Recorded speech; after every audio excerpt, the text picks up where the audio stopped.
Good evening, and welcome to tonight's episode of Forging Fates. If you're new here, this is the New Age Geeks channel, and we are building an inclusive space for people of all walks of life through the power of friendship, magic, and tabletop role-playing games. Tonight we have Forging Fates, a sober D&D campaign set in the Critical Role world of Exandria. So follow our adventuring party, the Fists of Fate.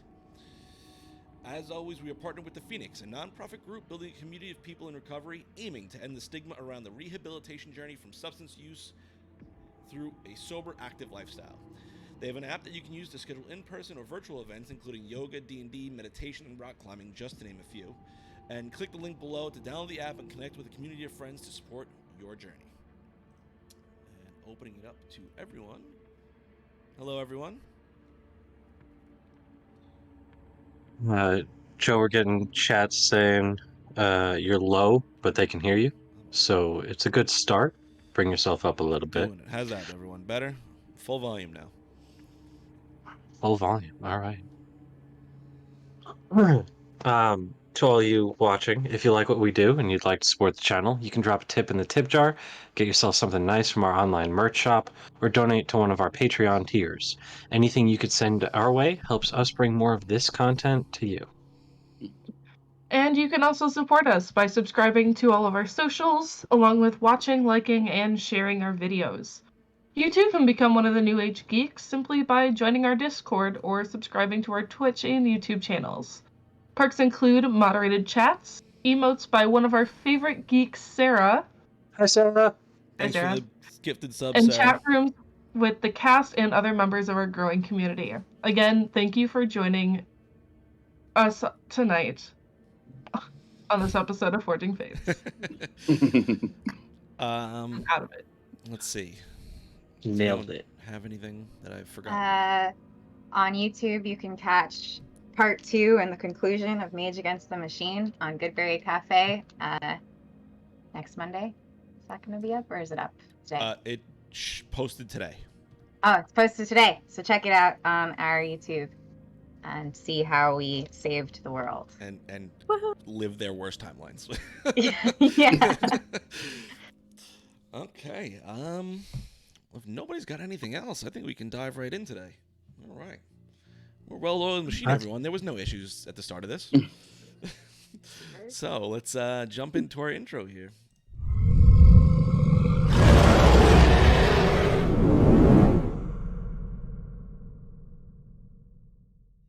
Okay, so to recap the last episode, which was a doozy, the team made it back to Westruun with their new ally Polaris, and they engaged in some banter and revelry in their private estate, where flirts were exchanged between certain party members, and overall there was a discussion about the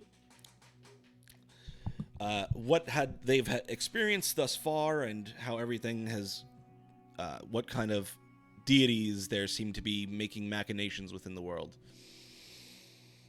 There was an extensive cooking fiasco.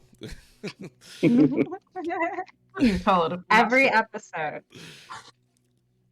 And Fiasco, sir. I had a great episode. and also, the group was visited by none other than Clover's older sister. They were able to connect and introduce themselves to the party and gave some background info as to what they've been up to and why they're currently in Westruun. You learned that there are several diplomats from across Tal'Dorei that are making their way to Westruun in the next day or two. They eventually having to leave to go to work. You guys all rested for the evening, and we picked up the next day where you are summoned to... I think I'm skipping one part. I think you guys were summoned before that, right? Before the next day? At one point, you guys were brought to the Lord Mayor's residence, where you were introduced to 2 Wyvern Riders, one from the Platinum Guard, which is a religious, almost pseudo-military for the Platinum Dragon, which has been growing larger and larger over the course of the last 30 some odd years. Yes, we knew all of this. Continue. I thought I said it. I'm like 90% sure I said this. It says someone in this party. And you also were introduced to another dragon rider who went by the name of Bellon, who is from the city of Lyrangorn, and he holds the rank of the first rider. Quick introductions were made between all of you, and as you departed, the first rider shouted out a name or something. Those of you that speak Elvish, whatever word he shouted out is actually Elven, fifth in Elven. That is one thing I didn't notate last time, and I'll just correct myself now.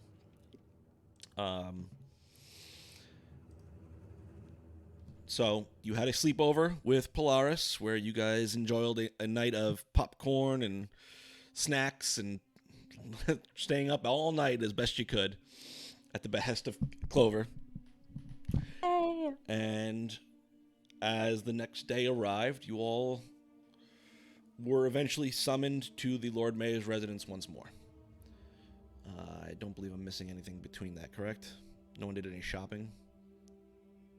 I mean, We we all did got all new go clothes. We did shop. We all got new clothes. You we all got new celebration clothes, yes. clothes. No, I had a feeling. I couldn't remember 100% though.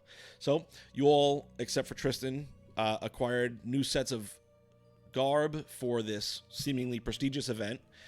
Whisper being accosted by a small girl who seemed to be lost at some point and tugged on her shirt to seemingly get her attention, and she was placated with Jimmy Jim, and eventually, as you guys finished your shopping, found out that she had seemingly been restored with whatever parent figure she was with, leaving Jimmy Jim behind for you, Whisper. At that point, you guys made your way to the residence. And were brought up on stage with the two wyvern riders you had met previously, and witnessed as one of the large central trees in the Opal Ward opened up in front of you, and out walked several members of Vox Machina, including Pike, Grog, who seemingly departed for elsewhere in the city, not necessarily acting as delegates for this, and just kind of looking to revisit their hometown. You met Keyleth, the Erishari, the Tempest of the... Voice of the Tempest. Thank you, Voice of the Tempest. Mm-hmm. You met Lord Percival DeRollo III, and you met Lady Vexalia DeRollo. So as they all kind of stepped up on stage and introduced themselves, one of the wyvern riders whispered into Whisper's ear something that seemingly none of you would have heard, but Whisper got whispers? What? you can, if anyone cares to try and make a perception check, I'll say go ahead.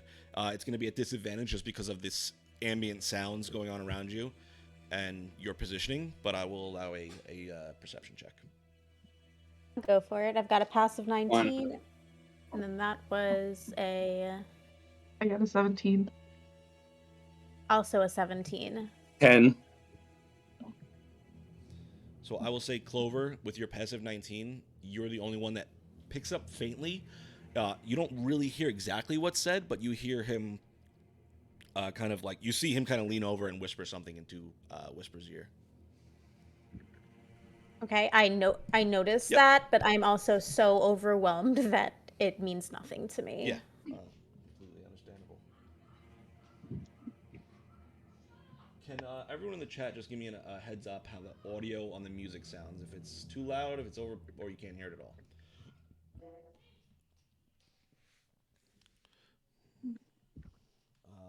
That all being said,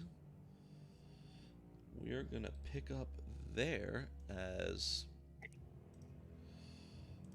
the members of Vox Machina kind of come up onto the stage and look you all over. Whisper, the dragon rider, kind of stands back up, keeps a hand on your shoulder almost for a moment, and kind of rubs down the right arm of your shoulder before pulling his hand back.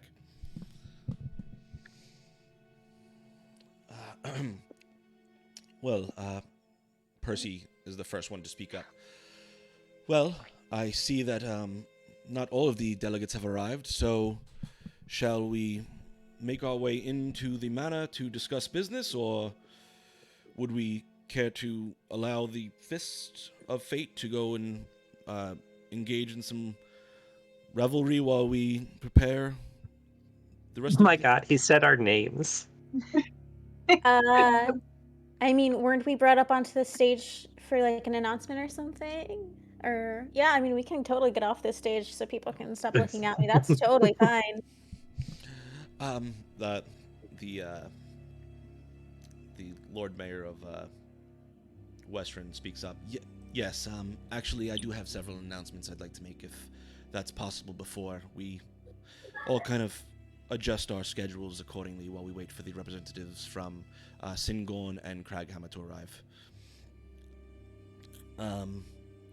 She kind of turns towards the stage, and you hear her kind of... She doesn't use any magic, but as a Goliath, you see her kind of suck in and just let her voice boom out across the crowd. Citizens of Westruun, we have dealt with many a trials and tribulations of the last few weeks. It has been uncovered that members of the Myriad have infiltrated our city, destroyed our buildings, and murdered our people. I'm happy to say that threat has passed. And while I have had my criers previously state that it was members of the Ravagers that were able to dispatch this threat, unfortunately, or fortunately for some, it is not true. The folks you see behind me, this band of 5, have answered the call of heroes as generations have in the past.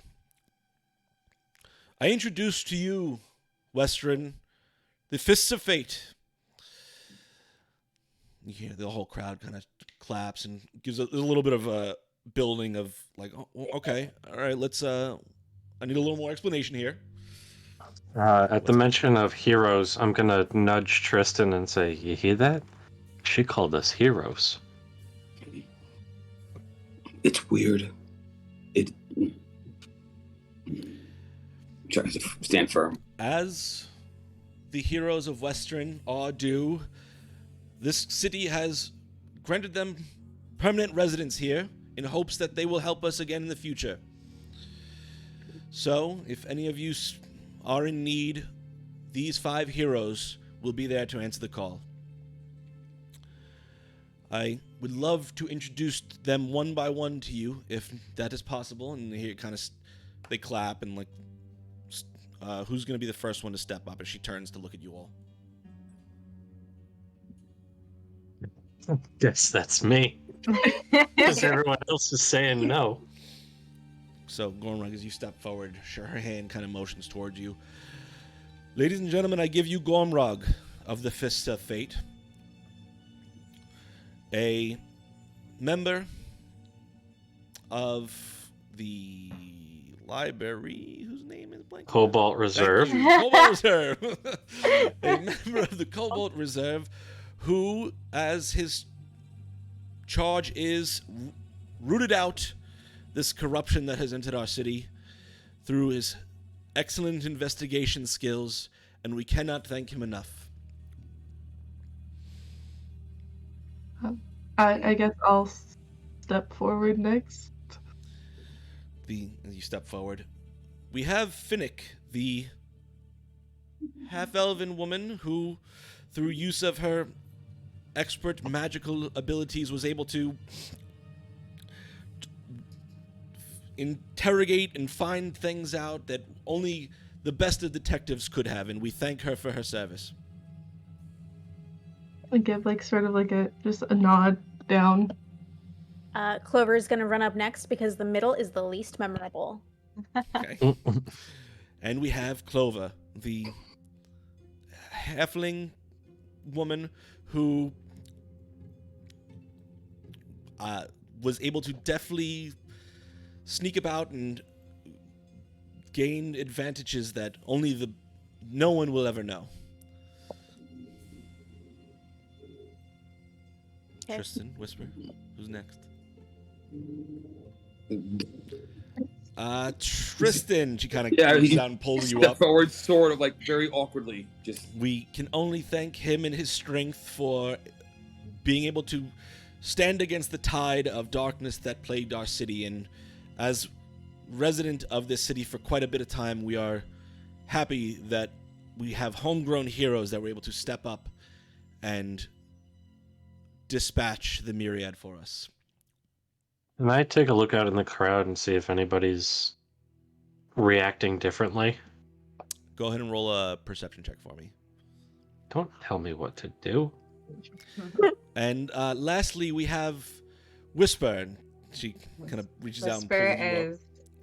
Whisper is like looking down and like trembling, and you see her like shake her head like she's like trying to shake out of something, like knock out of something. As you are pulled up, Whisper, you hear a slight chuckle behind you as at the mention of your name. I don't remember which order we said we were in, but if I'm next to Whisper, I'd sort of just lay a hand on her middle back in a comforting way. We are for sure the most awkward bunch. She's gonna react to that. She's gonna go. And she's gonna look up, like having like shook herself out of whatever she was dealing with. Lastly, we have Whisper, the guardian of nature, and we are happy to have her in our city to assist in the ways that only she can. And it is our express privilege and pleasure to have all of you fists. Whisper. Just gonna step back. You, My eyes are kind of like glazed over a little bit. even through the glazed eyes, one thing blazes in your vision as you look out amongst the crowd. Fire elemental burning down the entire village. You see, on a tree perched not too far from you, a small blue bird, feathers shining in the dappled sunlight filtering through the leaves. Deep forest green plumage was the first thing that caught your eye, and you couldn't help but be struck by the richness of the color. As you look closer, you notice the green gradually melt into a solemn, heavy indigo blue, creating this almost gradient effect. The contrast between the green and blue was striking. You couldn't help but be drawn by this bird's beauty. As it kind of shifts its weight on the branch, you notice that the blue of its feathers slowly brightened to a brighter teal towards the tip of its wings and tail. This long blue-green tail hanging from its rear. The combination of greens and blues creates a sense of harmony and balance in you that you are familiar with. And as you look, it's got this dark gray, sharp point of a beak, of a curved, hooked beak. Its eyes, bright, intelligent gold, with pupils that seem to widen and contract as it surveys around. I'm gonna keep my eyes on it and try to follow or try to pay attention to where it is and where it might be moving. I'm gonna use my telepathic speech on Whisper. Just be like, Whisper. So, hearing this in your head, Whisper, are you okay? What's going on? Do I like telepathically communicate back, or am I vocalizing back? Telepathy both ways. I don't think I'll realize that. I can just think back, and I'll go no. Hello? Yes. So you'll just hear me say no. As you say no, you hear another voice in your head. A voice very familiar to you. There's always an escape. And you remember the time you were in that cell. There's always a way out. And you hear that bird start to chirp and caw in the back. Tristan and Clover. You've never seen that bird before, but as it cries out, there is something primordial in your soul that you connect with on that caw. You've heard it before. Tristan, you recall very specifically when you heard that call.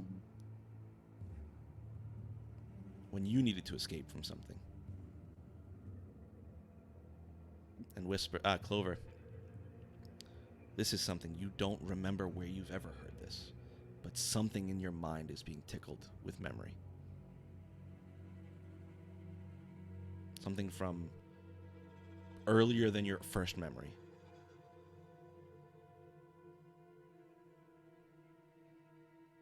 That's a weird fucking bird, but why'd Whisper say no out loud? That's a little odd. This is nice. I appreciate getting, recognized as a hero instead of a monster. As you finish that statement, Gormrog, the bird kind of steps up on the branch, launches itself off, and swoops down in front of the stage, back behind the tree, but doesn't come back out. Seemingly disappearing in mid-flight behind the tree.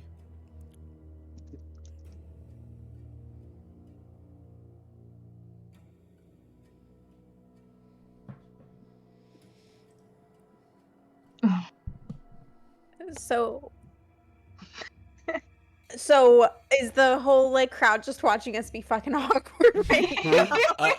The Are they Lord Mayor taking is kind of notice of still this going bird? over, explaining the entirety of the situation to the crowd in generalized terms as this is all happening.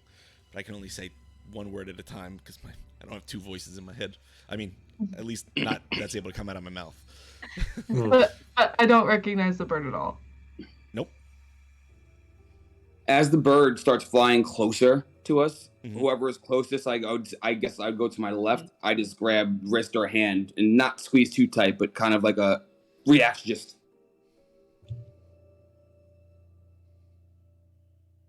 That'd Who be would that Clover. be? Who would Yeah. that be? What? Who do I'm you wanna not sure grab? who's left to me. We never decided. I think that would be me. All right. I think it was Tristan, me, Clover, Finnick, Whisper. All the way at the end. So yeah, I just go quick as the bird flies. In memories, I just grab his wrist and squeeze, and kind of sit stiff.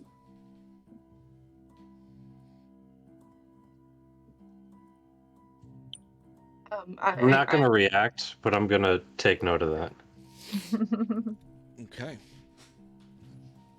You will remember. So, as the Lord Mayor finishes up her speech, she kind of turns to present you all once more, and there's the applause has built up each time she says something, and at this point it's almost thunderous. And it's a little intimidating for your group, but you stand there and receive your accolades, some of you starting to glow bright red with embarrassment or stress or whatever it is that's affecting you in this exact moment. But the assemblage that is upon the stage begins to kind of gather up and break formation a bit and start to shuffle and turn to face the Lord Mayor's residence, seemingly preparing to depart into and have their more tactical meeting. As they sort of break formation, I will as well. And I'd like to walk over to Pike. Pike's already gone. Oh, she's already gone? What? Yeah. When did she leave? She Yeah, didn't, Pike she and, didn't stay for the assembly. Grog. She literally, as soon as she came out the tree, she beat feet with Grog. Do I know which way they went? Roll an intelligence check. Roll a I believe perception. intelligence is like my worst Roll a stat. perception check. Perception? Yeah. Okay. That's a natural 20. Okay. You have a pretty good idea where she's going. You watched her make her way off into the residential ward, And you've been in the city long enough now at this point. You do know there is some sort of Sarenrae temple there. It's something you would have come across in the history of you being in this location. And knowing Pike, that's probably where she'd be headed. Okay, I'm just gonna sort of say to the group, I'll be right back. And I'm gonna... Can I run go off. with you?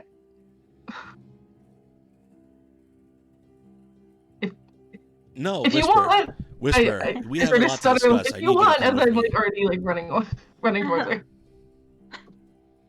You feel a hand reach out to you, Whisper, as you attempt to leave as well, I'm assuming? Mm-hmm. You feel a hand grasp around your wrist. Is it a big hand?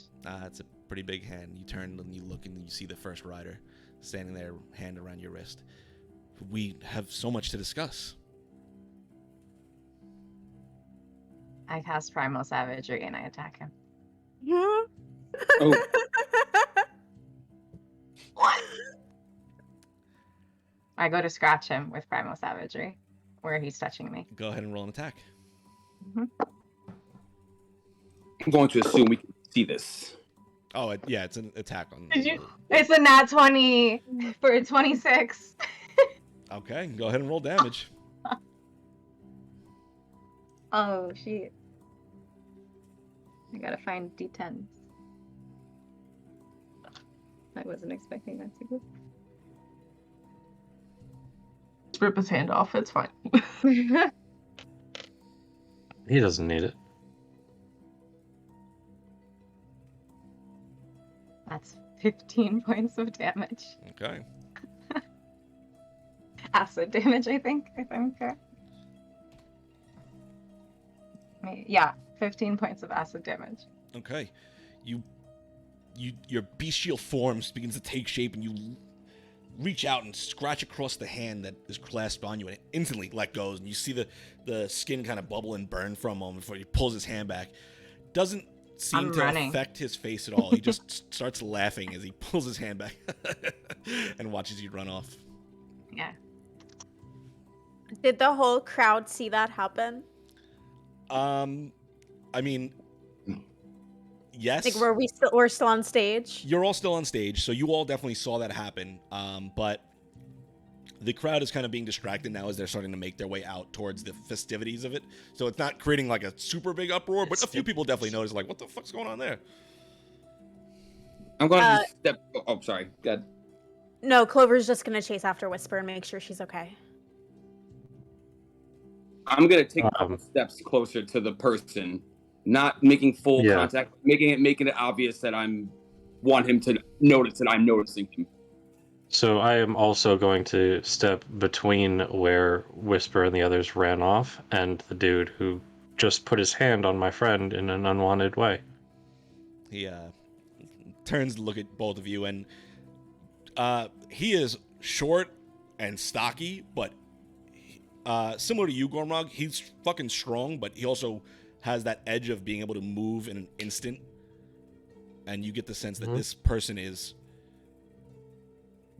dangerous in their physicality, though his current expression just seems to be laughing at the situation, even though his hand's kind of burning still.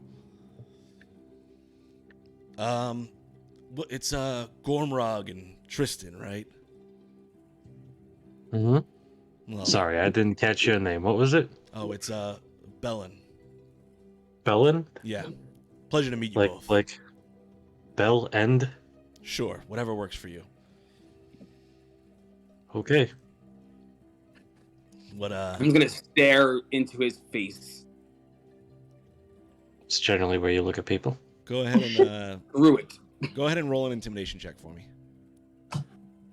And too late. I was gonna say my eyes were gonna kind of flare in the reptilian fashion for a second. Okay. 17. So he rolls at advantage. 17. 17. I have no intimidation boost. 17. You have no intimidation boost, dude. I got a +5. That's a +4. I will say, with the 17, he doesn't step back from you, but he just kind of stands there and holds his position, looking, eyes connected directly with you. You guys, so you don't know who she is, huh? We don't know who she was. We know who she is. He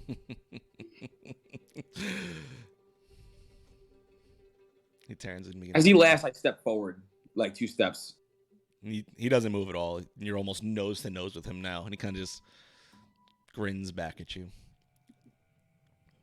Kind of raises his hand, the still burning hand, kind of slaps you on the shoulder.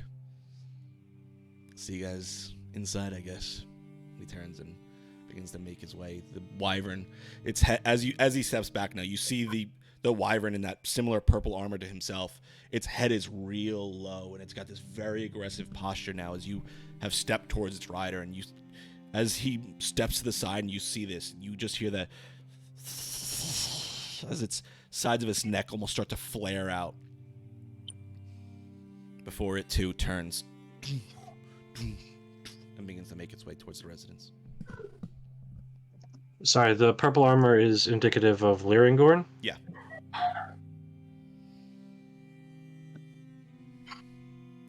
So now we'll switch over to Finnick, Whisper, and Clover.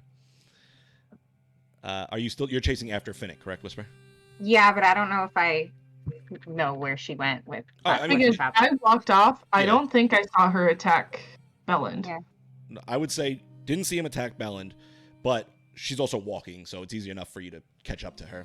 Like just like a speed walk. Right. Okay. So Finnick, you have a general idea where you're going, and the three of you easily catch up to one another as you begin to make your way back into the city. And instantly you can see the carts and food stands that have been getting set up. Now that the initial introduction is over, the entire city is alive. There's games being played. There's maypoles set up where people are chasing around each other. There's races being prepared off in distant corners. There's food contests being prepared. There's just various games that you would expect for a city that wasn't able to celebrate the Harvest Festival to want to celebrate now. You get the sense that they are making up for lost time with this party. But Finnick, as you trug your way through, you begin to make your way towards the residential ward. Okay. Whisper, you catch up easy enough. Clover, you catch up easy enough. Where are we going? Okay. As soon as I catch up to Whisper, I'm gonna say, "Hey, are you okay? Did something else happen? What happened back there?" You know how I lose control sometimes? Yeah. Yeah, I don't know, I just lost control. Well, who was that guy? Why did he freak you out so much? What did I miss? I was gone for 15 seconds. Can we just go wherever we're going, and I can tell you later. Okay. Okay, yeah. I just wanna relax. Okay. Okay, yeah, I saw a food contest. Do you want to see who can eat a pig stomach the fastest? You would eat a pig stomach? No. I just need to go find Pike. Oh, okay. That sounds fun. Let's do that. Okay, yeah. I feel like I'm not that hard to miss, so just keep up. So. And then Whisper, gonna speak to you in your head again, just like, I'm here for you if you need it. I know this is all stressful, but if something else happened, just let me know. Mm-hmm. I'll do it verbally again. Just like when she was looking for advice about the Gormrog Polaris situation, Clover's going to nudge Finnick again, and whisper, "What? She keeps talking to herself. I'm worried about her too." And then I'm gonna talk to Clover in her head and be like, "Don't worry, it's just me."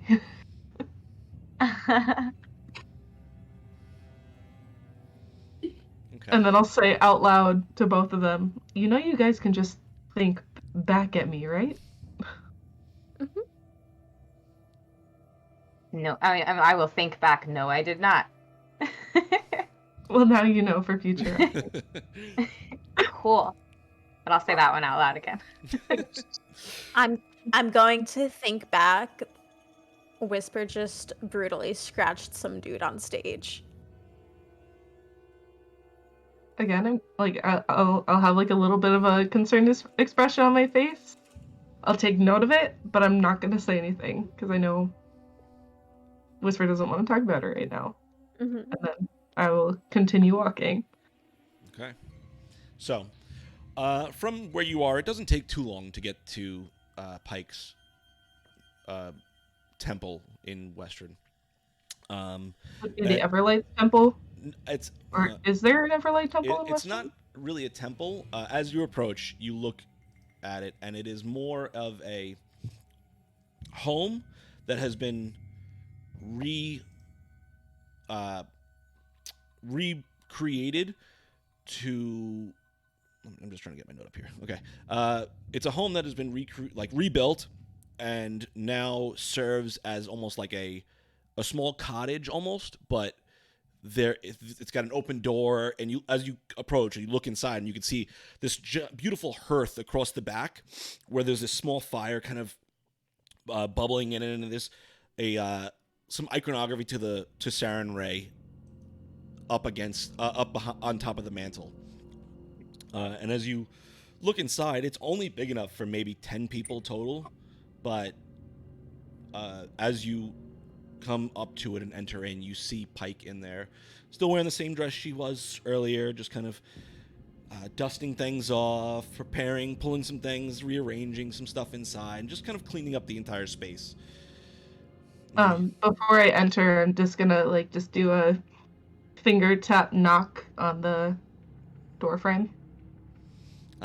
As you give a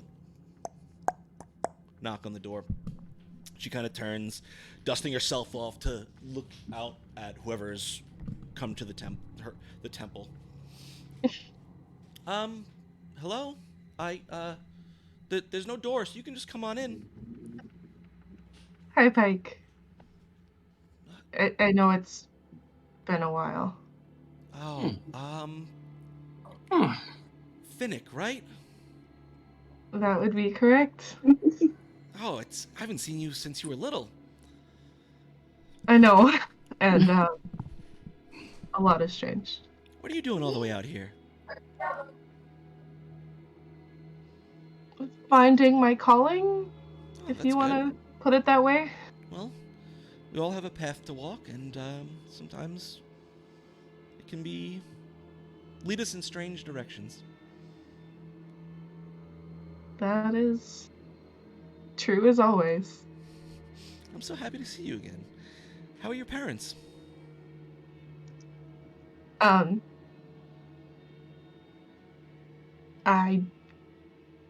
They're great. Oh, that's fantastic. I'm so glad you're all doing so well. Actually, I was hoping, at some point in the day to talk to you and, Citron alone. Okay, I have time now. Is everything okay?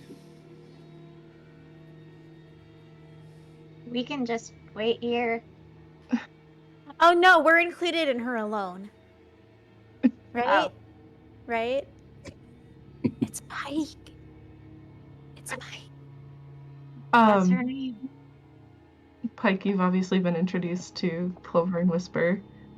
Oh, I'm so sorry. Hi, Pike Trickfoot. She reaches her hand Hi. out. We have a statue of you in Humboldt County, and we have a road named after you. It's called the Turnpike. Wow. Well, that's exciting to hear, I guess. What was your name? Clover. Clover. Oh, well, it's a pleasure to meet you. And you are? Hi, I'm Whisper. Hi, Whisper. It's a pleasure to meet both of you. Did your private conversation include them or no? I guess there was two things I wanted to discuss with you. But actually, this is fine for Clover and Whisper to be here as well. If it's not too much to ask for a favor, Of course. we found an item, and we were wondering if you could help us identify it. I mean, I'm not a wizard, so I can't really identify it, but... Well, why don't you Or let me if see you- it first? Okay. And then so I reach into the bag of holding and I pull out the dagger sword thing that we found in the cave. Mm-hmm. And if there's a table, I'll just sort of unwrap it and just set it on the table. Okay. Where did you find this? We found it in a cave when we were taking out supposedly like the reinforcements. The myriad was you can tell Finnick's starting to get like very anxious, but we found it. But thing is like there was a drider there, and we think that it was after it. Okay. I mean, I've never seen anything like this. Kind of runs her hand across the length of the blade, and it's cold. Have any of you touched this or attuned to it yet? No, we didn't want to do anything with it in case it was like Evil. that. So. Okay, well, I mean, I can't identify it per se, but I can try and learn a little bit about its history, if that's helpful. That would be more than helpful, yes. Okay. She kind of turns and dusts herself off once more, and you see a little bit of anxiety building up in her as well. And there's just a sight of whatever this smoking black blade is. She kind of goes and starts pulling out bundles and bundles of incense, and laying them out across the table. And you see her kind of like reach into this pouch she has at her side and pulls out a few long pieces of ivory, and she kind of sets it around the dagger. I am gonna need to burn all of this incense. It's about 250 gold. Is that something you guys can help us cover? Yeah, I can help cover it. I know incense isn't cheap. Yeah, this is pretty much all we have here. So, okay. It's gonna take me a few minutes to get the spell prepared, so I guess let's get started. You see her beginning to light all of the incense around the table, and as she goes and finishes getting all of it lit up, it's just billowing smoke up the back of the wall. She begins casting the incantation. You see her begin to focus in. Are you guys ready? I'll just give a nod. You won't be able to see the vision, so if something happens to me, I guess pull me out. I can do that, yeah. Did anyone want to do anything before the spell starts? No. No one wants to try and read her mind before the spell starts? And watch the spell through her mind? Wow. I'll do it. Okay. You know what? I'm just gonna say to Pike, is it okay if I look at these visions through you? That's the only thing I'm gonna be paying attention to. Okay. That should be fine. Thank you for letting me know. Of course. I wouldn't want to do anything like that without your permission. Okay. Well, So I'll cast Detect let's- Thoughts. let's get started then. She finishes the incantation. You see her eyes glaze over in a white that almost seems to shine with a silvery golden glow. And as she does, all of that wall of incense blows into her, almost engulfing her entire head. Finnick, you dive into Pike's mind as you see flying through this black smoke of the incense, billowing into Pike's face. You see and you come through into her mind and see the vision along with her. As you go, the first thing you kind of come to focus on is a long, spindly hand familiar to you, that of the Drider, reaching down and picking up the broken blade in a deep, dark cave. The next, as your vision moves once more and you pull back, for you are dived once more into another vision. You see a large human male, long, light brown skin, thick, heavy armor, wielding a massive sword, far bigger than this small black blade. Compensating for something? You do, however, see that the now repaired blade, a part of this much larger sword. Across from him, he's face to face with this massive demonic-looking creature. Two long horns come and curl off around its head before pointing up. A ring of horns, almost like a crown, on the top of his head. Large, wide mouth filled with almost what looks like shark's teeth, and just salivating as he stands there on two clawed, hooven legs. And skin just red and muscles bulging. In one hand, he holds this long, six-tailed whip that at the ends of it kind of snap with electricity across the floor as it drags it around behind it. You see the monster whip the cattail around this seemingly previous wielder of the blade. And as they are sword and champion are wrapped up, you see a pulse of electricity burst from the whips, almost disintegrating the champion and just riding up the length of the sword. And as it does, you see 6 distinct lines amongst the sword. One of those being the outline of the black blade that is in front of you. In a moment, there's a massive explosion, and it actually launches you back in the vision.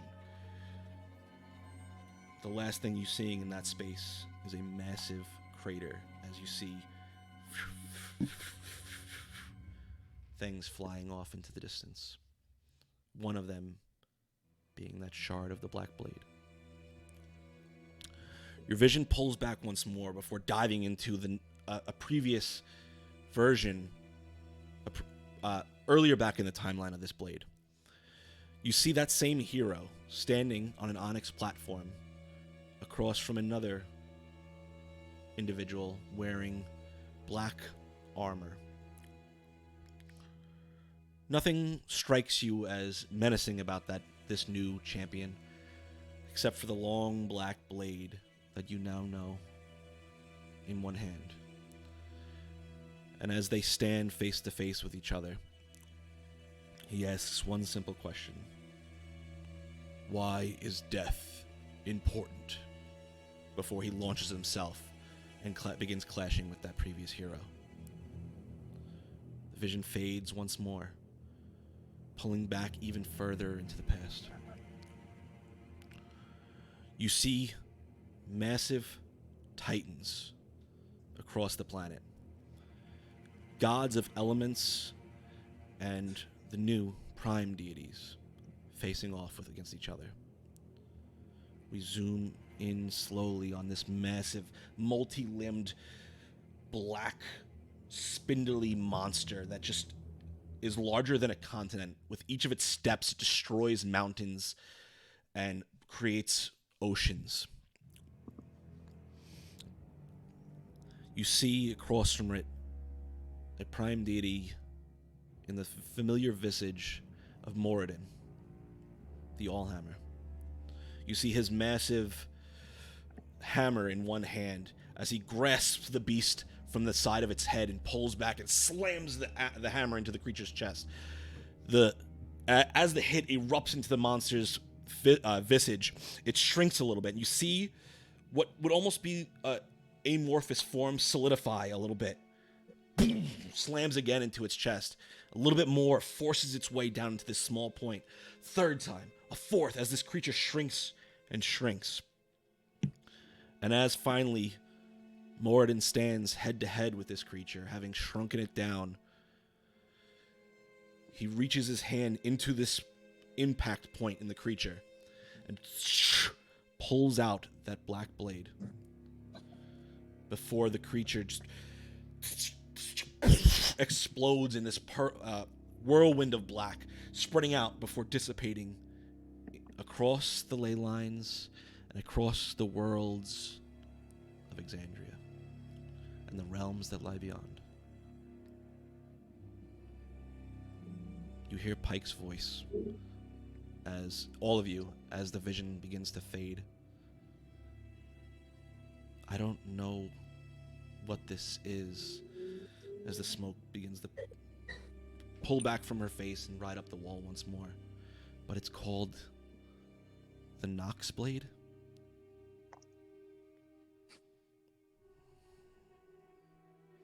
I don't know what that means, but It's a cool name. it seems to be a cool name. I don't really know what all that was or meant. I mean, some points of it are clear, obviously, but I've never heard of weapons forged from the primordials. I know they were sealed somehow, and we don't really know how, but I mean, this seems to be at least some clue as to that. Yeah, I'm a little lost. What happened in your vision?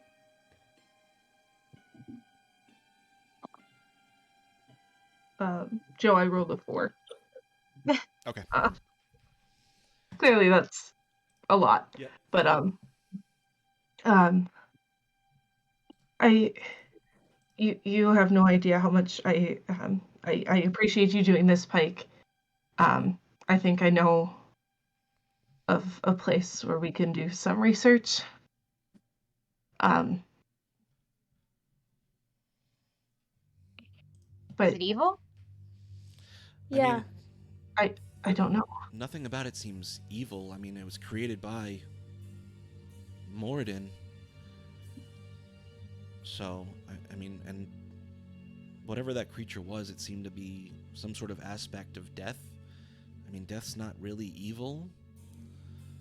So, I don't know. Okay. Finnick, if you look at your inventory, you will see the broken Nox blade in your bag of holding.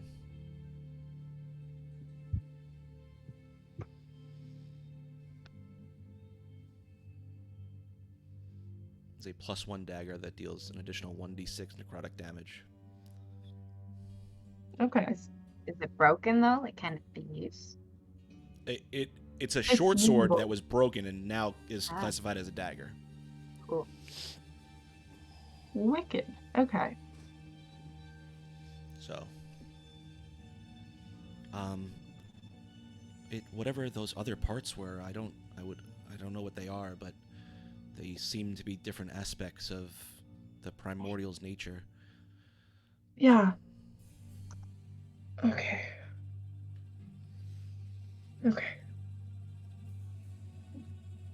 Thank you. Thank you again, Pike. I know this was a lot to ask. It's fine. I'm glad I could help in some small way.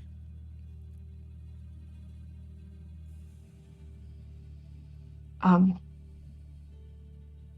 then again, later, if you and me and Citron could talk. Sure.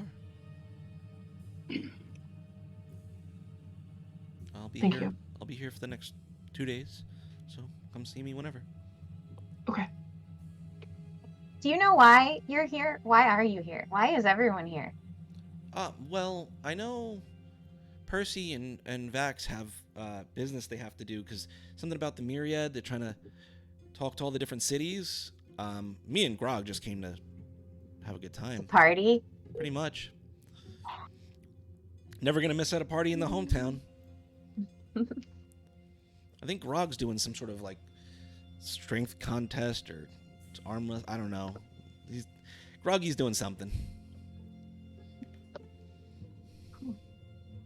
From the stories I've heard, that makes sense.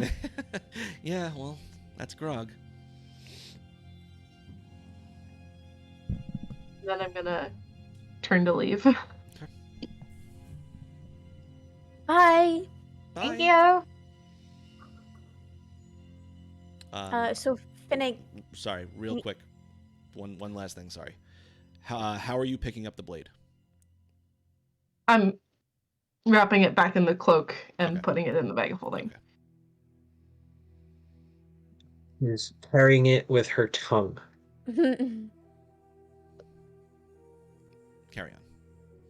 So Finnick, what was that vision? Because you guys like did the thing, then you guys started talking about the thing, but you never like explained the thing.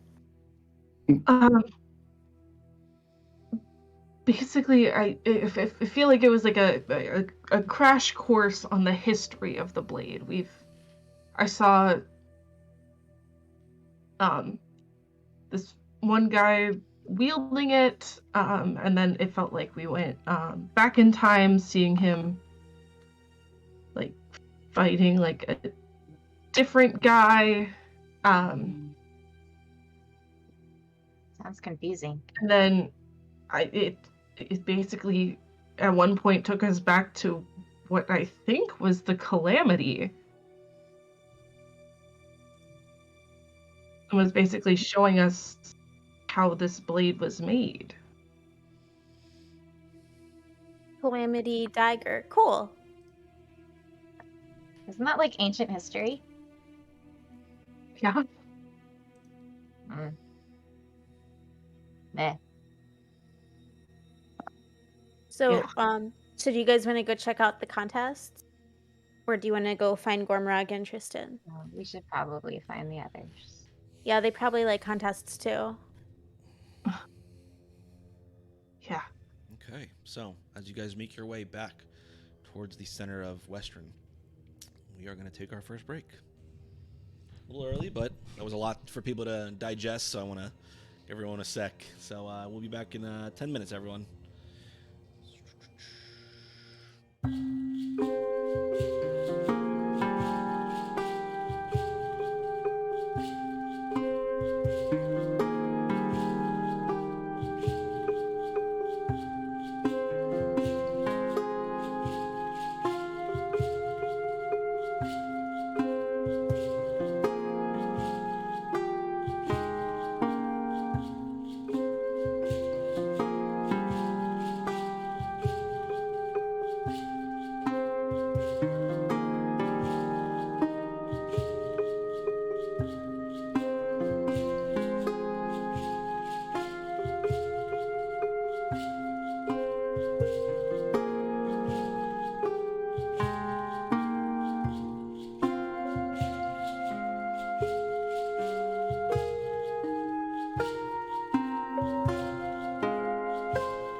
I'm Jacqueline Wilmot, Director of Volunteer and Community Engagement at the Phoenix. We're on a mission to help as many people as we can. I'm blown away, honestly, by the impact our volunteers are having across the country.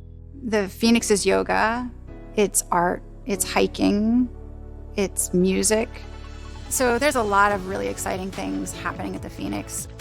Now, because of our virtual volunteer platform, we can take Phoenix anywhere. All they have to do is pick up that volunteer flag, and it's started. The people, they tend to come to the Phoenix because they get something out of it, you know? There's something genuine about that. And then, you know, along the way, they realize I can give back. What's so unique about volunteering with the Phoenix is that you can just come as you are, and we will give you the tools and the training to be successful. I became a volunteer with the Phoenix so that I could give back, even if it's just a little bit of what they've given me. One of my most favorite things about volunteering is meeting people, connecting. I've made friends that I will have for a lifetime.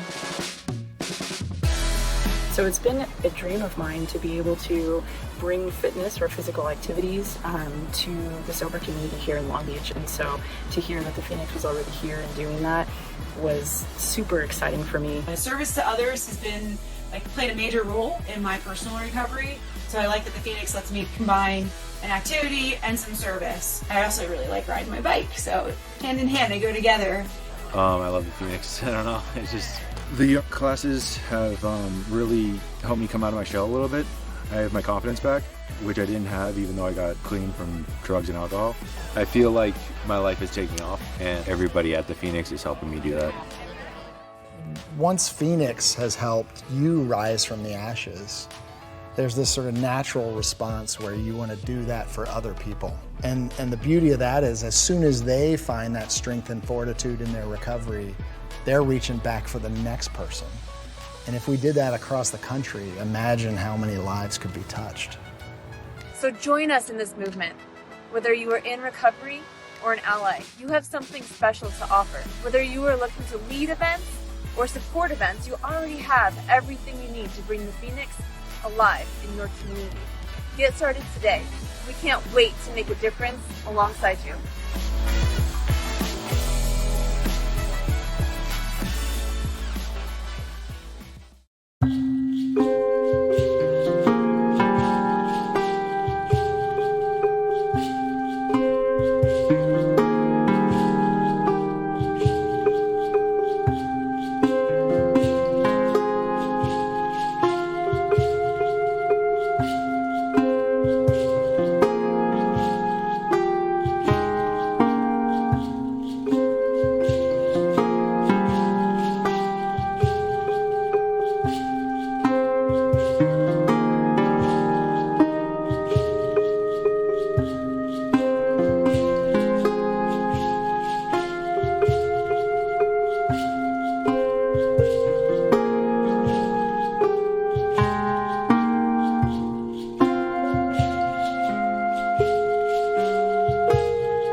And we're back.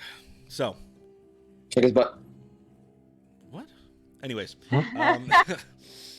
As the three of you exit Pike's former residence and make your way back towards the Opal Ward, is there anything you guys wanted to do on your way there? So you know Pike, isn't she famous? Yeah. We're not like friends. I guess we're like more of acquaintances. If you Seemed like put it you were friends. She just did that crazy thing for you. That's pretty cool, Finnick. Yeah. How'd you meet? What'd you say, Clover? How'd you meet? I was basically born and raised in Vasselheim. So, her being the holy person that she is, got to, meet her a couple of times, but like I said, we're not that close. I That's figured still really cool. Thanks. Yeah. I just figured she might be able to help us out with this mysterious blade. Not evil blade. Yeah. Vintage blade. Yeah, I guess that's one way to put it. But I was also wrong earlier. It wasn't the calamity. It was from before that.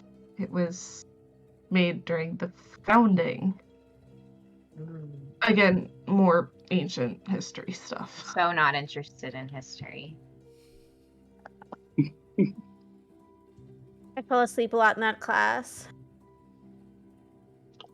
That's okay. Where should we find the others? Where do you think they are? Well, they were still on stage when you left, right? I mean, Yeah, but everyone was moving around and things were happening, so like... Okay. I will cast Sending to Gormrog. Hey, we're on our way... Hold on. Hey, we're on our way back. Where are you guys located? You can reply to this message.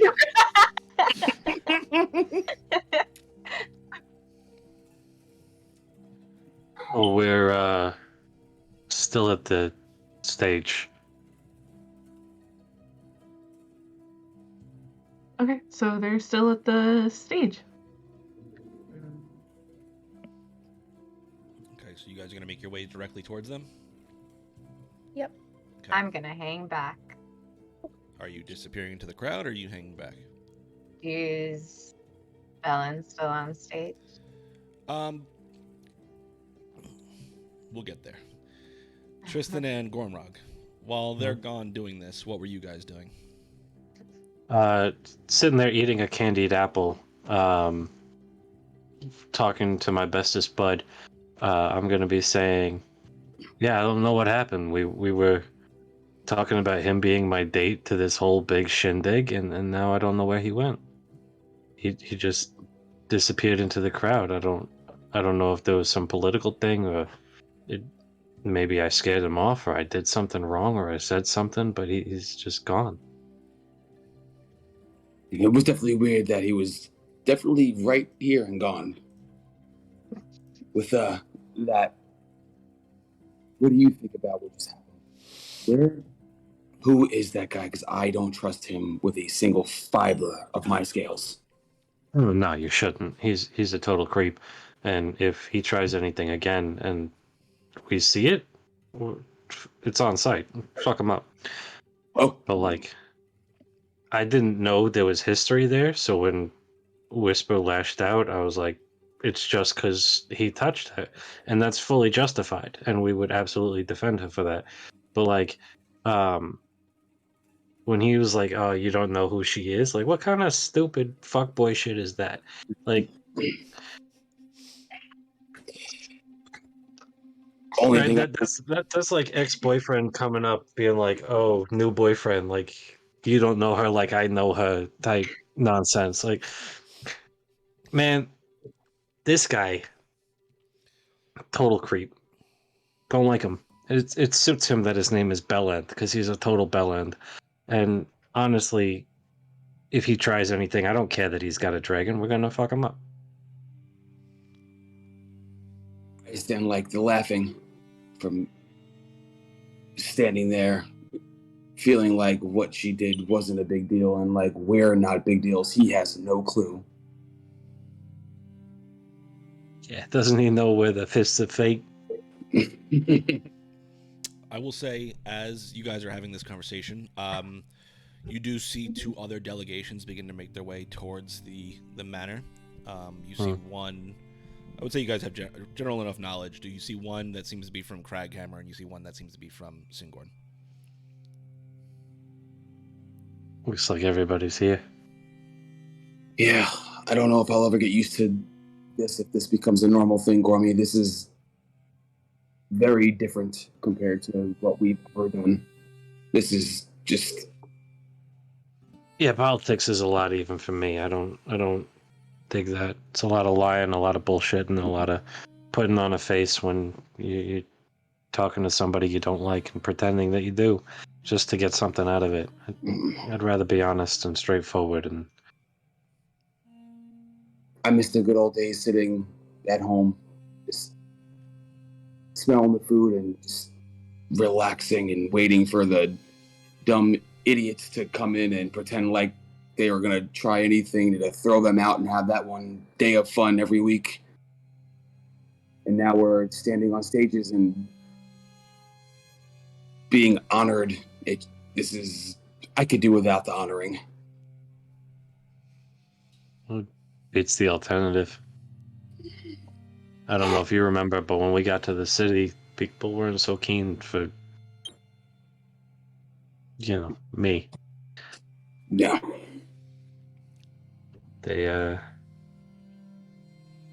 I'll take this over that any day.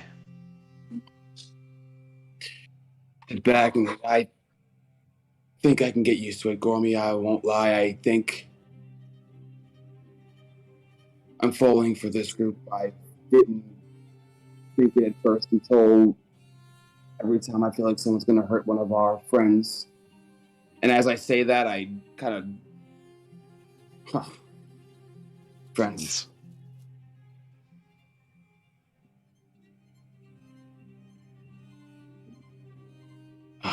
We've lost one family. We're not losing another one. Oh. Sitting next to him on the edge of the stage with candy apple in one hand, I'm going to put my other hand on the back of his head and just tap my noggin to his and just...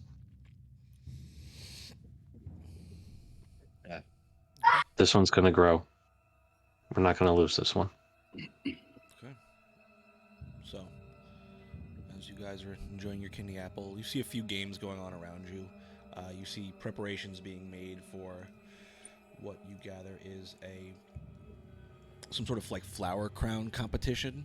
You see them prepping all these different like flowers and reeds of grass and all that. You see a maypole, as I've said, being set up for just dancing and festivities.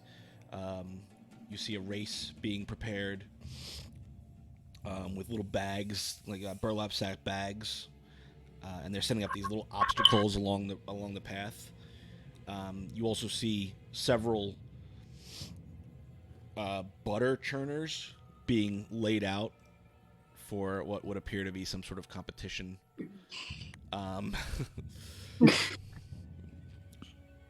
And there are murmurs throughout the area around you that Grog Strongjaw has set up some sort of arm wrestling competition a little bit further away from the city center. But as you guys are enjoying your apple, you 3 ladies see Tristan and Gormrog, the only ones on the stage, just kind of sitting there at the edge, enjoying a little time by themselves.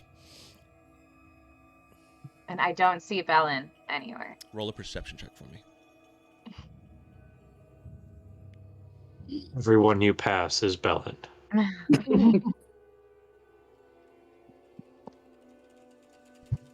That's this die now is a nat 1. So that's a 7. That's not good. You don't see him anywhere. Okay. You see his wyvern out front, but you do not see him. As we walk to Gormrog and Tristan, I am going to try to be small and unnoticeable. Okay. I will sort of assist her in just sort of, my larger shape. Are you trying to stealth, or are you trying to just shrink down? I'm trying to stealth. Okay, go ahead and roll a stealth check for me. All right, I'm gonna try. And I'm helping. How are you helping her?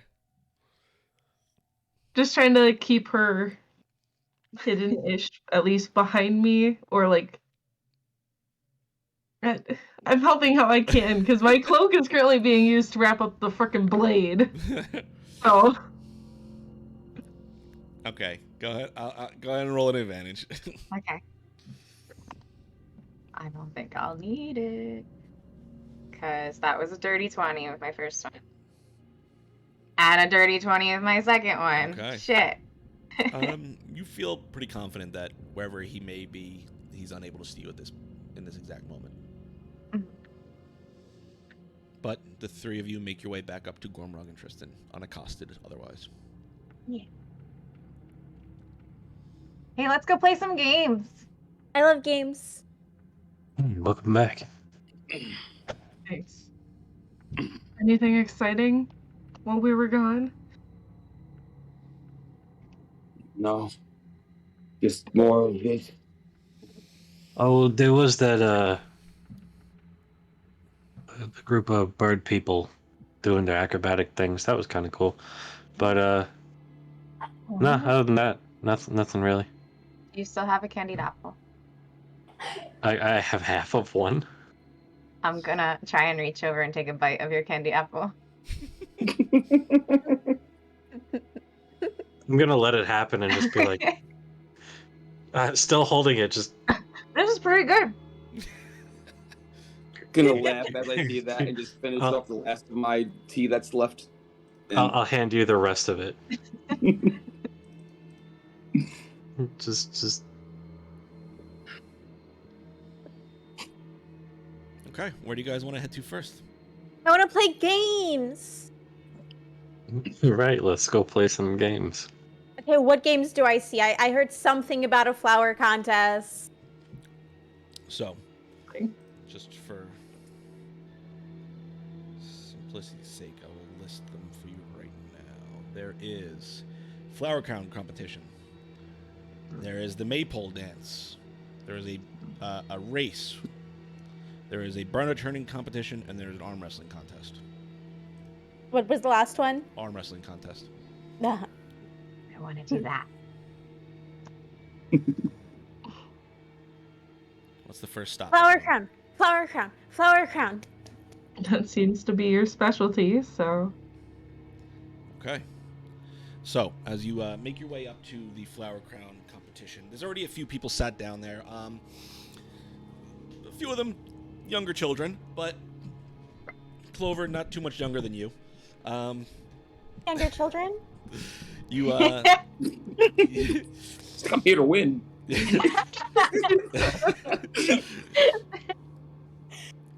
You make your way up, and there is a older woman there. She's wearing very clearly a farmer's overalls, and she's laying out these bundles of flowers on the table. There's pinks, there's purples, reds, every color of flower you could possibly imagine.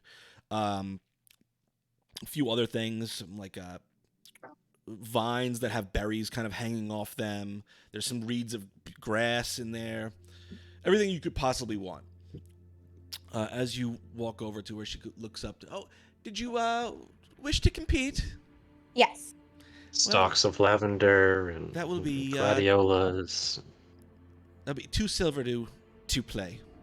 Okay, and what do we win? You win pride and respect for having the best crown. Oh. Okay. Clover You gives got this. her. Clover sadly gives her 2 silver. She takes it and kind of tucks it away in one of her small satchels at her side. Anyone else wish to make a crown? I'll give it a shot. Sure. 2 silver, dear. Okay. I'm gonna cheer you both on. That's all me. You said 2 silver? Yep. Okay. Okay, well, take your seat, and once we are all ready, we will get started. See a few other chairs kind of be filled as you guys take your seats and start planning your flower crowns. This is going to be a multi-level skill check, so we will, as this all gets started,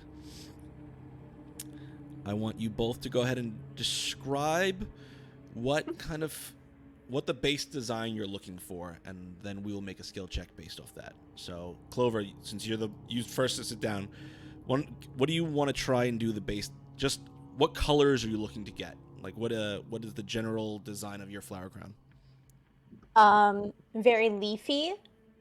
It's actually going to be mostly on one side. So it's going to be like a thin braided florals on this side, and then on this side, it's going to be a big, like almost like a headband-sized bouquet of leaves and bright orange daisies, and you know those things that fall off the tree that are like gray and kind of prickly? Yes. And those. Okay. All right, I'll say for this first skill check, go ahead and make it a nature check for me. Okay. That was good. That was a dirty 20. Okay. You find every little bit of that you were looking for. The vision is in your head.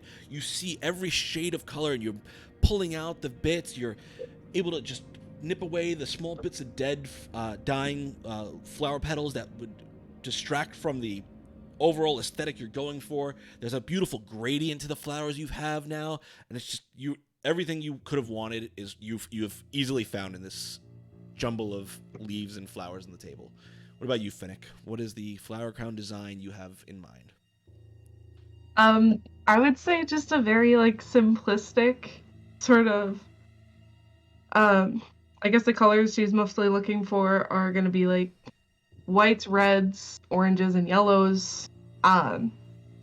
Just a simple sort of flower crown, with it being like heavier and more intricate towards the front and simpler towards the back. Okay. So go ahead and roll an investigation check for me. Okay, I'm decent in investigation, so that's a natural 20. Okay. Just as similar, you were able to find every bit of foliage that you could have wanted, and you've got it all laid out. You have a very clear vision of what you have in mind, and you're able to find all the pieces that you could possibly need for that. Okay. Now we're going to go to the next round. How would you like to go ahead and assemble this crown? Is there any special flares that you want to put on it that could possibly make the crown a little more difficult to create, but would also raise the possibility of success in the end? Are there any sort of dried seeds like cranberries or anything like that on the table? There's anything you could possibly want on this table. Full creative freedom. Okay, well, Clover's going to find some dried, the red round balls? Mm-hmm. Yeah. She's going to find those, and she's going to, sew them into the thinner headband part, so that's, a really pretty intricate branch with these pretty red dots, and then you get to the big orange floral part. Okay. I'll say go ahead and make a dexterity check for me as you try and deftly go ahead and work your needle through all of these intricate designs. Dex check. That is a 17. Okay. You have no issue going through this intricate design of yours. There is one point at the end where you have to kind of poke through the same hole because you missed the actually hitting through the seed on that last one to anchor it in so it doesn't rip out, but you're able to eventually tie the string around once more and jam it through and get your whole crown created. Finnick, how do you want to go ahead and form your crown? Probably like just one bigger flower towards like the center middle, and then like the other flowers sort of decreasing in size. But again, not trying to make it too complicated because she's never really done this before. Okay. Let's say go ahead and make a wisdom check as you are, having never done this, trying to figure out the intricacies of this. Okay.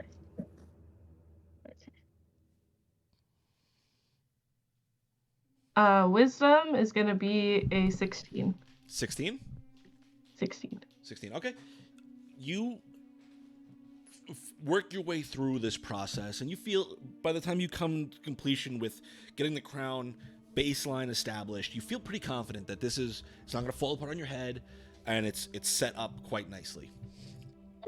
Okay, so now for the last round, I need both of you to go ahead and make, let's say, performance checks as you go ahead and add those extra little bits of flair to... Okay. Go ahead, Whisper. Can I cast Druidcraft on both of their crowns and make it like sparkle and glimmer Sure. to help with this? Sure. So go ahead, both of you roll performance checks at advantage, and then describe your final crown design with this extra bit of magic added to it from the Druidcraft. Performance +2. Okay. That was a 15 for me. Okay. Performance? Yeah. It's 14. 14. Okay. So go ahead and both of you describe your final crown's look with the extra little bit of magic that's been added to it from the Druidcraft. How does that manifest for you? The way that the Druidcraft manifests in my crown is after you put it on, and I have secured it with a ribbon, by the way, so it's like a headband like this and then secured with a ribbon underneath. And the kind of twiny, intertangled, cranberry, twiggy parts, they look like they're constantly weaving. It just looks like a braid that keeps braiding. Okay. That's beautiful. What about you, Finnick? For hers, it's just gonna be like a central, let's say a red sort of like daisy. I can't really think of any other fucking flowers right now. As a centerpiece ish, with the oranges and yellows and whites sort of melding into the back where the long grass has sort of tied it together. And I say the Druidcraft manifests with a few extra leaves with flair, and the center of the red flower at the front just has some extra sparkle to it. Okay. As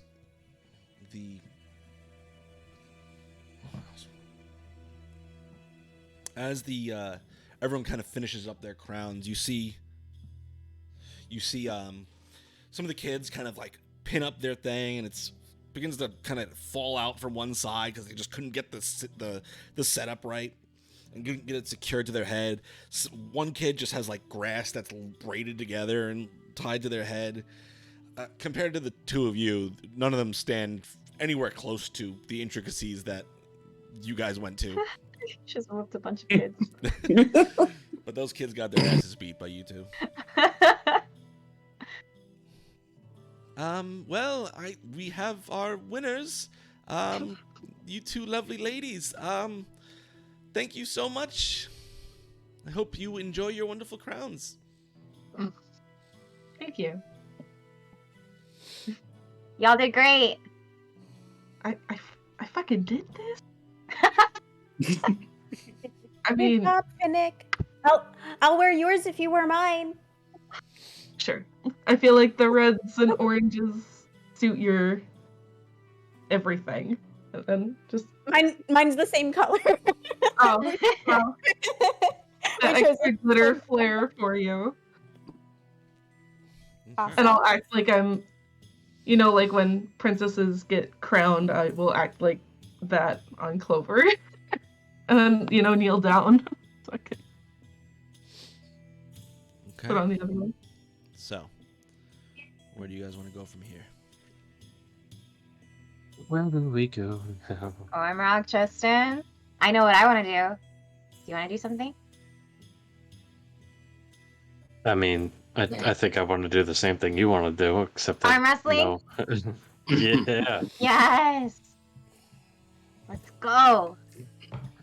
Just gives a small smile smirk to the side to follow. Okay.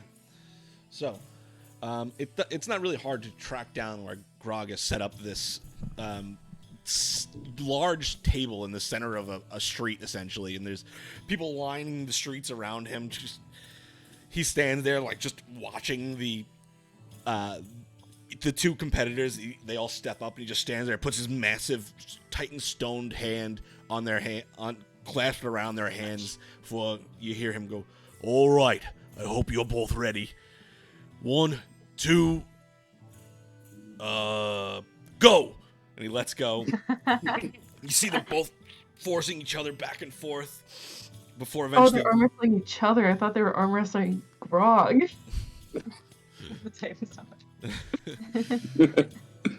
But they wrestle back and forth before one of them eventually slams the knuckles down into the other against the table, and gets up and dejectively kind of walks away. Grog slaps the back of the hand against the guy in front of him and dumps 10 gold onto the table. A good bet. Who's next? Excuse me, heroes coming through. You hear Grog kind of looks up and looks over at you. Oh, quiet, right? I'm not quiet. What was your name again? Whisper. Oh, that's what I said.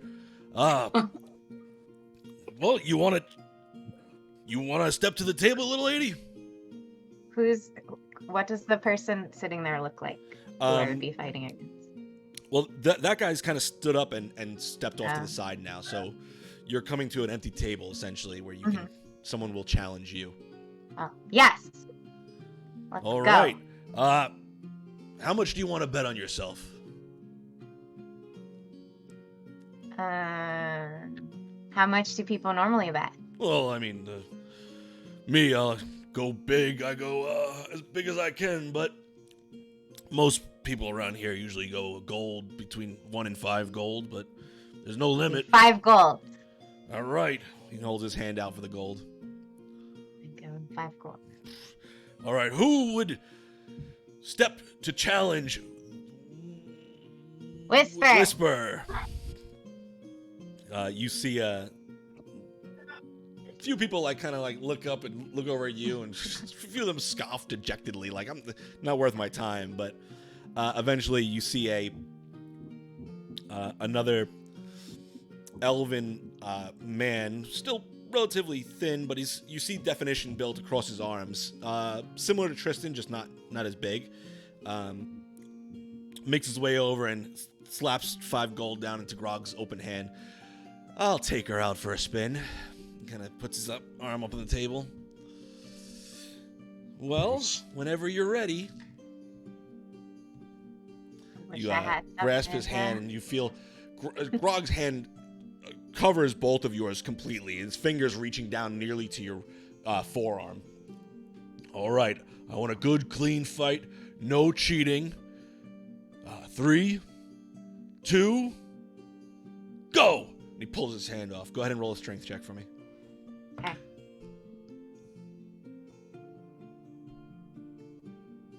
Just straight strength, right? Yeah, just add your strength modifier. Yeah, 17. Okay.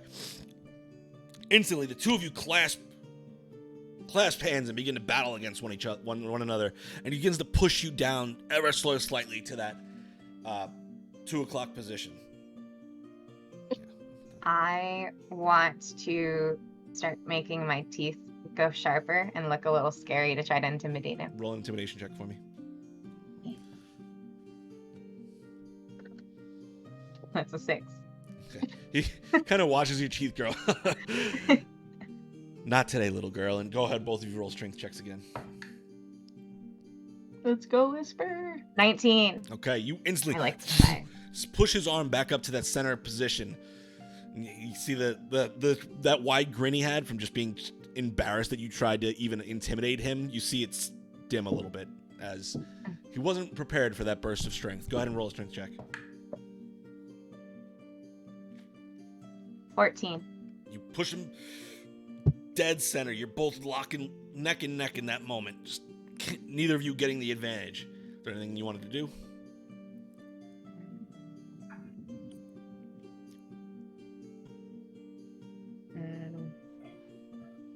No, I got nothing. No.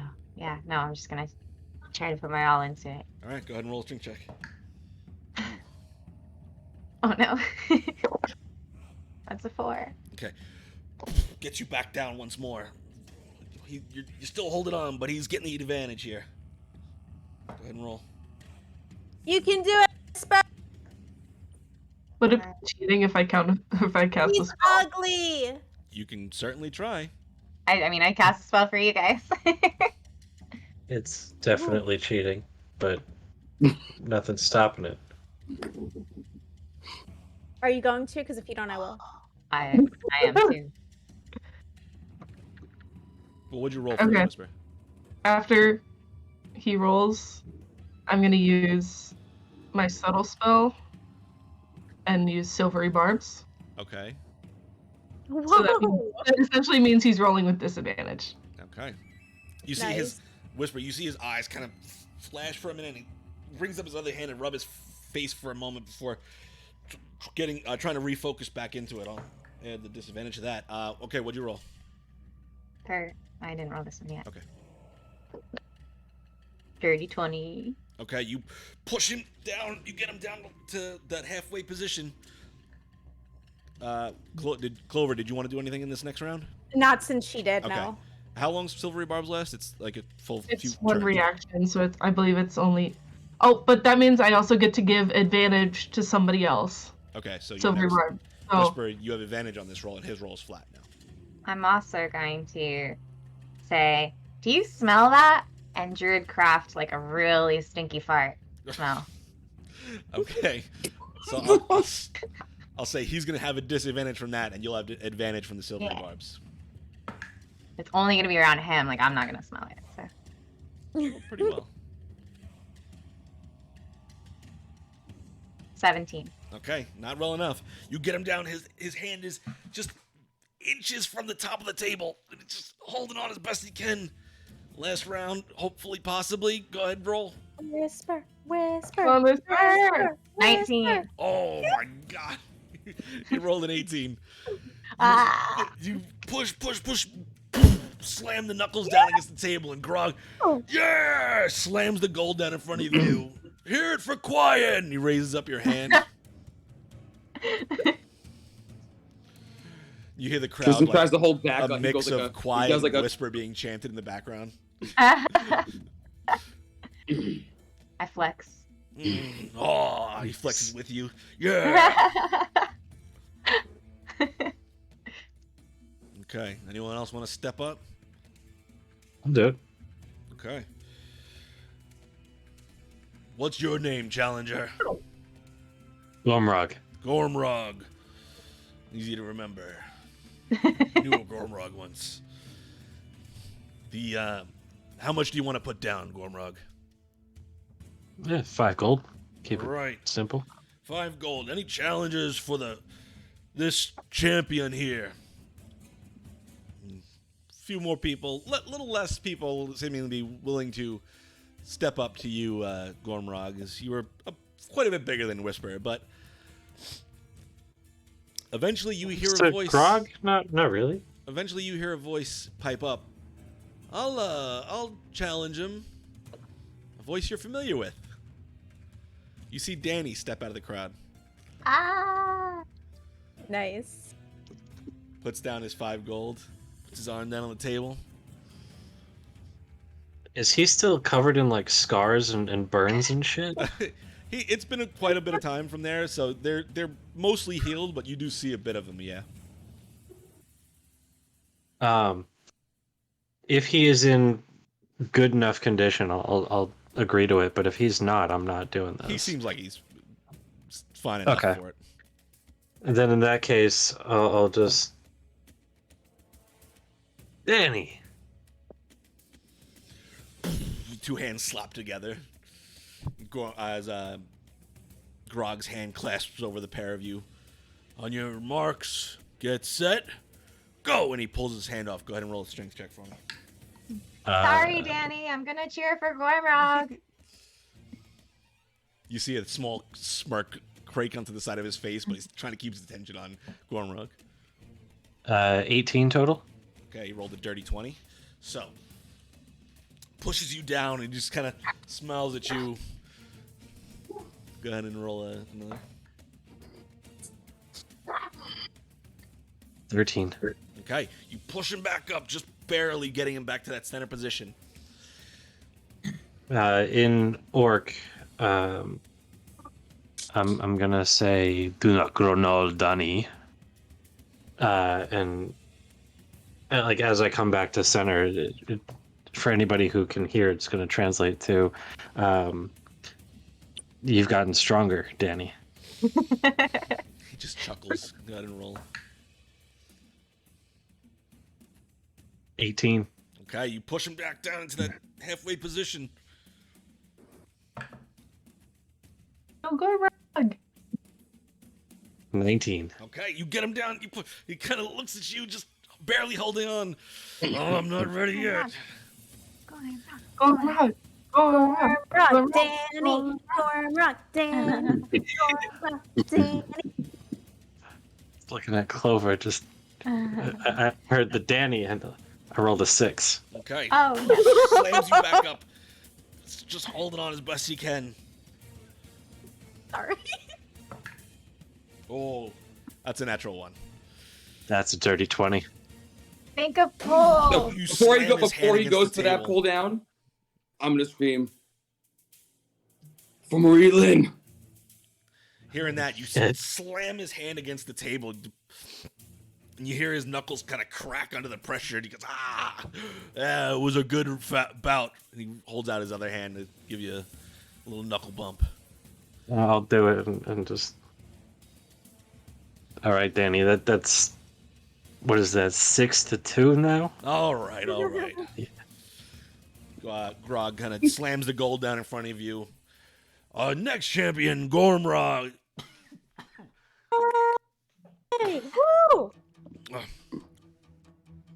Thank you very much. I appreciate Anyone it. else want to step and have a seat at the table? I'm gonna just put my hand behind Tristan and just push him forward towards the table. As Tristan sits down, I'll slowly raise my hand. Okay. Ah! Oh, already a challenge. My Just best so you know. friend and my other best friend. Already challenger. How much gold do you want to bet? I'll do 5. Does Tristan have any gold? I'm going to sit and look, and again, as they notice it, I'm gonna make a small smirk, take my sword out, and sit it right to the side, and then say, "This should be fun." You put And the I'm gonna 5 gold take down? out 30 gold. 30 gold, okay. Oh! And put What, it on you're the giving me table. more? Do you match his bet, Finnick? I'll match his bet.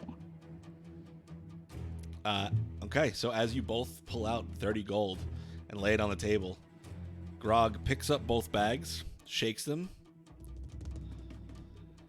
drops another gold bag next to it. I got winner. Oh. Shit. Okay, go ahead and roll off, everyone. Who do we cheer for? Sorry, Finnick. Let's go, you. Tristan. Tristan, woo! Just strength is right, so And Finnick too. 24. 7. Fucking. What'd you roll? 7. No, Donald. A 19. I'm Oh, a plus okay. 6. So You have plus 6 to strength? This was It would be 25. I'm sorry. 25. How the fuck do you have a plus 6 to strength? I'm a barbarian. Let me double check. Are you raging? Oh wait, straight strength. It's plus Yeah. 3. I'm looking at my strength Yeah. modifier. Plus You're 3. looking at your saving throw? 23. Okay, so 22. 22. 22. Math. Okay. All right. So, Tristan, without ease, you just slowly look at your friend and push her hand to that center, that halfway position. Go ahead and roll. But not too much. 11. 15. Boom! You're back in the center. As Finnick, you were surprised at first, but now you regain your composure. You've never actually gone face to face with Tristan before, so it caught you a little bit by surprise. But you ain't nobody's bitch. Boom! You slam it back up to the center.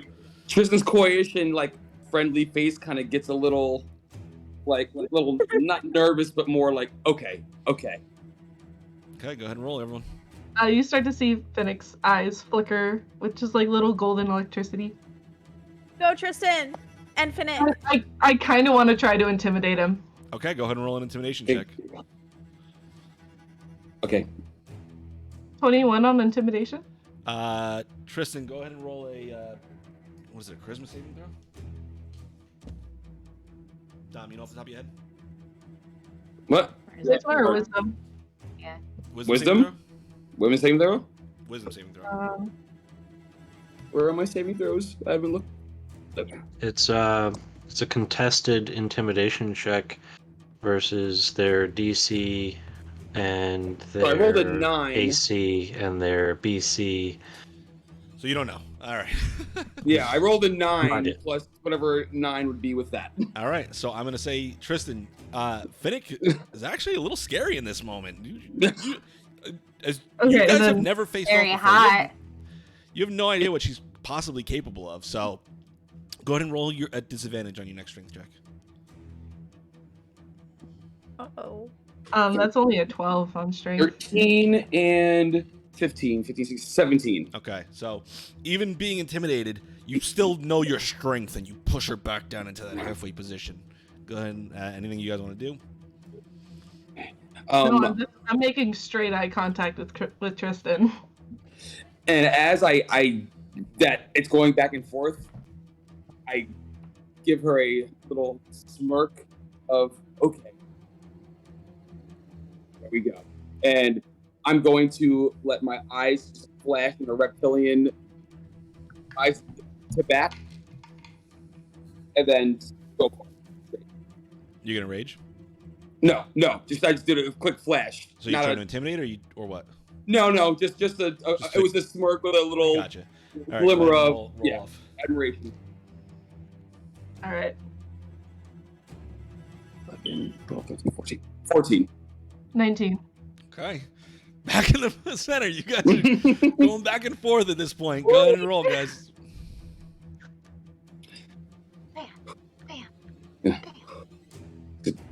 I'm just gonna stare and wait for the next round to roll. Ready to roll. Yeah, go ahead, roll. It's a 14. 11. Finnick, you push him back a little bit more, getting him into that halfway position. Go ahead and roll, guys. Oh, Jesus Christ. You're gonna break my arm. 21. 16. Oh my goodness. Back to the center. 0 to strength, guys. I have a +3. I just rolled an 18. All right, go ahead and roll again. 18. 5. Oh my god. All right. Just rolled a 2. All right. I'm gonna say, so this doesn't go on forever, go ahead and roll 3 d20s. Whoever has the best 3, like the highest, you know, Total. Highest I average. want to angle my camera so everyone can fucking see. Whoever this has shit. the coolest dice. I win because I have a. Never mind. Oh my god. You rolled a natural 1. Or the other way.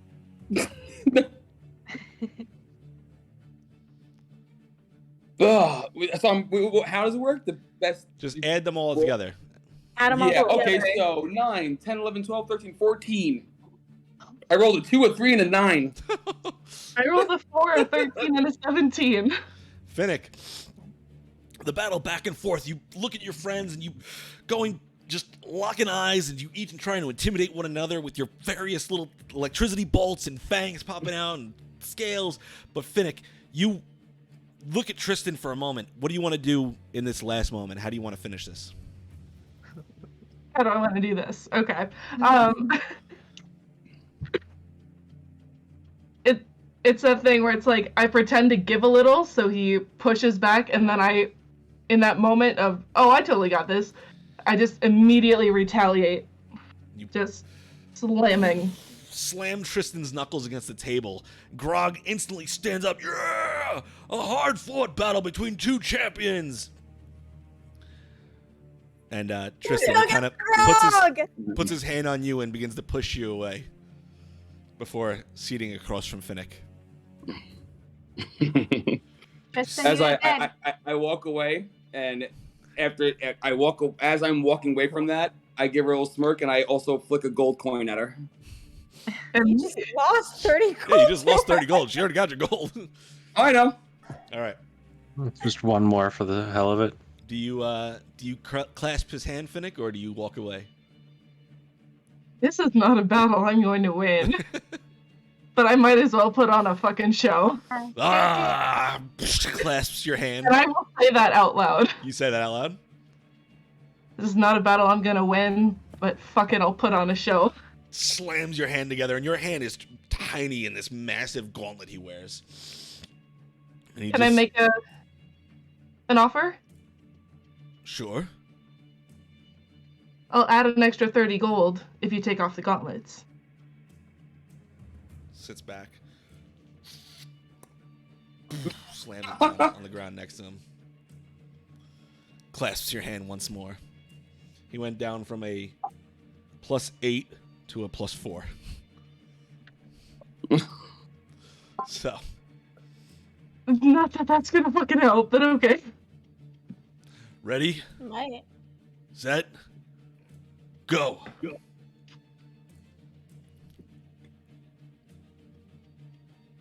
It's a 13. He rolled a 2. So he watches as you push his hand back little by little to get him to that halfway point. Oh shit. Let's go, Finnick. Woo! Another 13. He rolled a 7, so you push him down, getting him just inches from the table, and he looks at you and goes, What is happening? Can I tell if he's just like letting me win? I mean, he seems like he's putting up a resistance, but he's just also kind of measuring you as it goes. But as you get him to that final position, he kind of just looks at you and goes, I would like to rage. You see his muscles all bulge. Counter spell. Oh wait, that's not even a spell.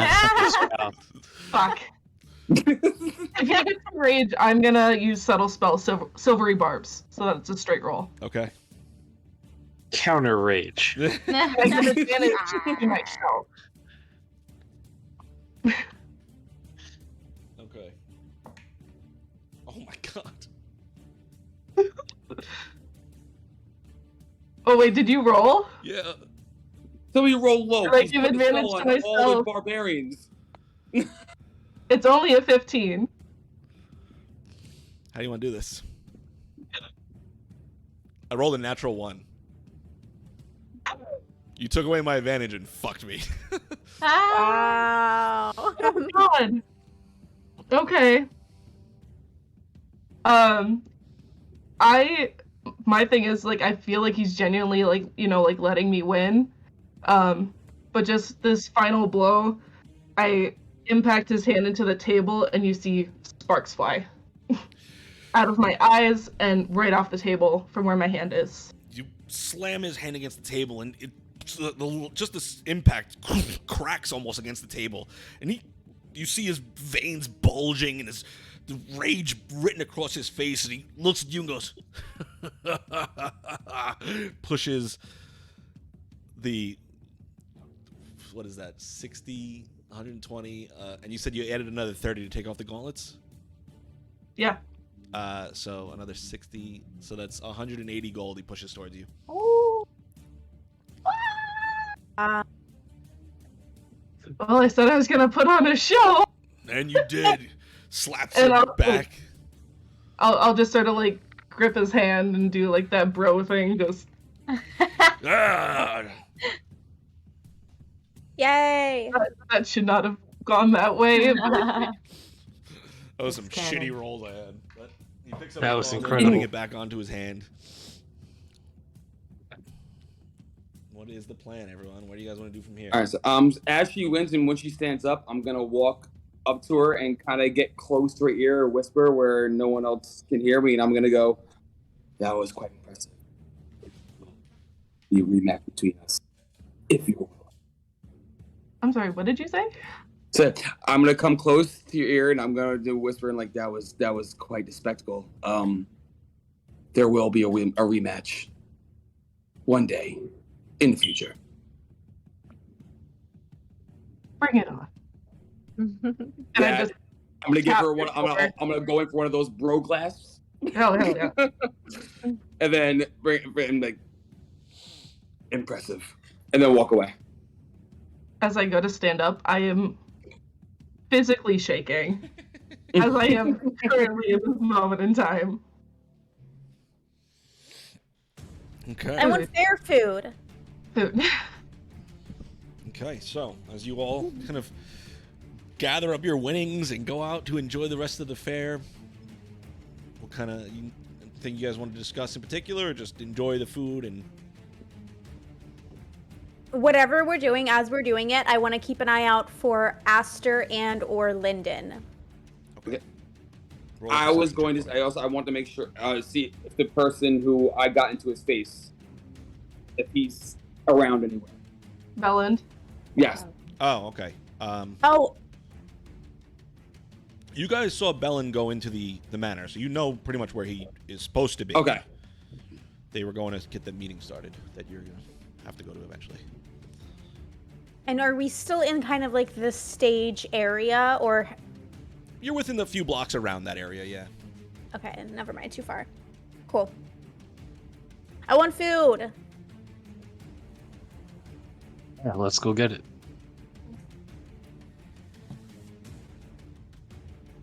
We're so awesome.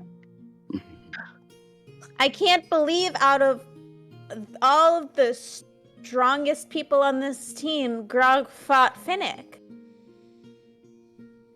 And That was not my fault.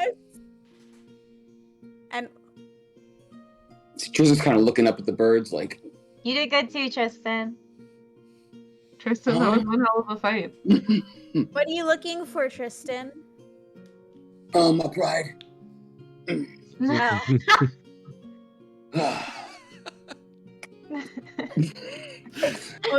Well, do you want to arm wrestle me? Then you can say that you want something.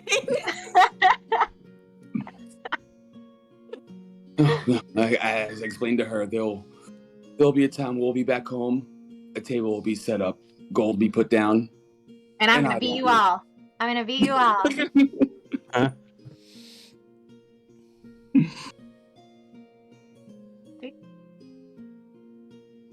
So what kind of food is there, Joe? Oh, there's everything you could want. There's Zeppelins, there's deep fried donuts, there's caramel apples, there's smoked meats, Turkey legs. Turkey legs, there's everything you could possibly imagine. I get a turkey leg. Okay. I'll get Mark a off 1 silver. caramel apple. It's tremendous. It's bigger. It's almost Like as my big club. as Bonk. Yeah. Yeah. I want a deep fried carrot on a stick. Okay. You have to, something like that, you have to like buy the carrot and then bring it to one of the deep fried places, but they're happy to do it for you. Okay. Yeah, I mean, you bring me anything. I'll stick anything in the deep fryer. Happy to do it. You just gotta bring it to me and I'll do it.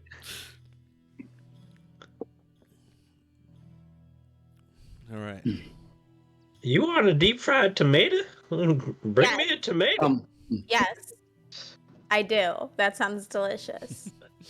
So, Clover, you go ahead and gather a whole garden's worth of foods to deep fry.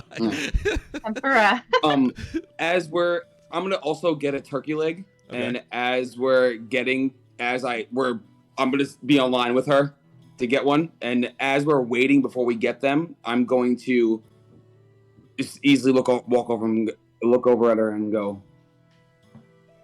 So is there something we have to worry about with the guy at the stage who you attacked in front of all of us? I just lost control. He touched me, he grabbed me. Can I do an insight check? Yeah, go ahead. Whisper, go ahead and roll either a deception or a persuasion check for me. Don't say which one it is. Gormrug, as that's happening, you feel a light brush against your side. You feel your pocket move, and as you look, you don't see anybody there. Did my pocket get heavier or lighter? Heavier. Whatever, just. I'll check my pockets.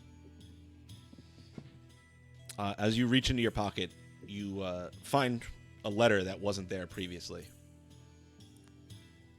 You can go ahead and open up your inbox. I just sent it to you. Ooh.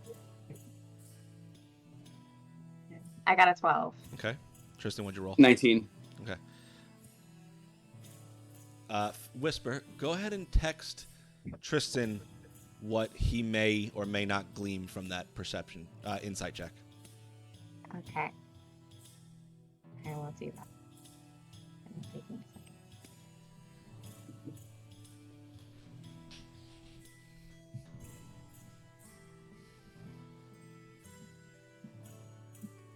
Quiet right now. Okay, well, while they're doing Nothing else, that, while they're got- doing that, Clover, while she was looking for vegetables, she found a potato. She's like, I like potatoes. And she goes back to the deep fry station. And she's like, let's make this a little bit easier for me to eat. And then so she takes her dagger and she like chops it into 4 big pieces and then lets the guy deep fry it. Okay. I just realized I won those arm wrestling contests while wearing a flower crown. Yeah, you did. Even better. Please, God, let there be artists in our community that can draw these things. Anyway, so, Clover, Clover you have just now just invented created French French fries. So, Yeah. Congratulations. These are delicious. What? This is amazing. What should we call these things? Let's call them potato sticks. That's a very on the nose name. I love it.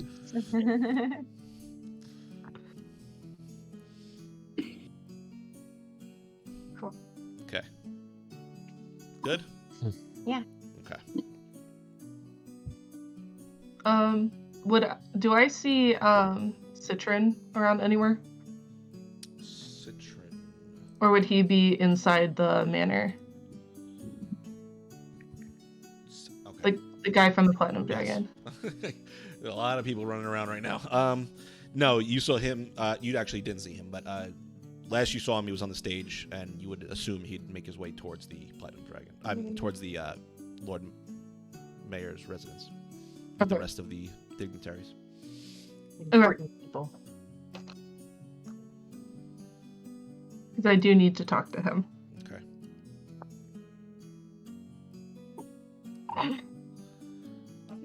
So, what's the plan, everyone? So after I get that reading that I get off her, I'm just gonna, after we get our giant chunks of turkey meat, as we walk away from the cart, I'm just gonna look at her before I take my first bite and say, I'm not gonna let anything happen to any of you. and then take a bite and walk away. I'll walk away. I didn't hear what you said. I'm gonna look at her, and before I take my first big bite, I'm just gonna look down at her and say, "I'm not letting anything happen to any of you," and then take my bite. Okay. So, you guys spend the next little bit enjoying the festival, unless there's anything anyone wanted to do. Before it's not much longer before a few of the retrievers, ravagers, I forget what they're called. One of those two. Make their way over to you to escort you back to the residence for your part in the meeting. Cool. My laptop's about to die, so I'm gonna have to do a really quick scenery change. Sorry. No worries. Do we have to go? They're asking for you, so. Do all of us have to go? I'm feeling very tired. Roll That a was a fucking mess. deception check for me. What? A deception check. Okay. It's a 9.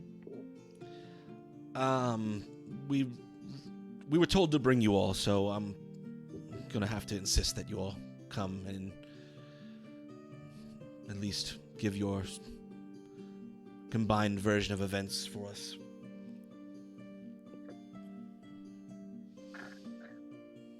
So, Cormac, did you freeze? Oh, no, you blinked.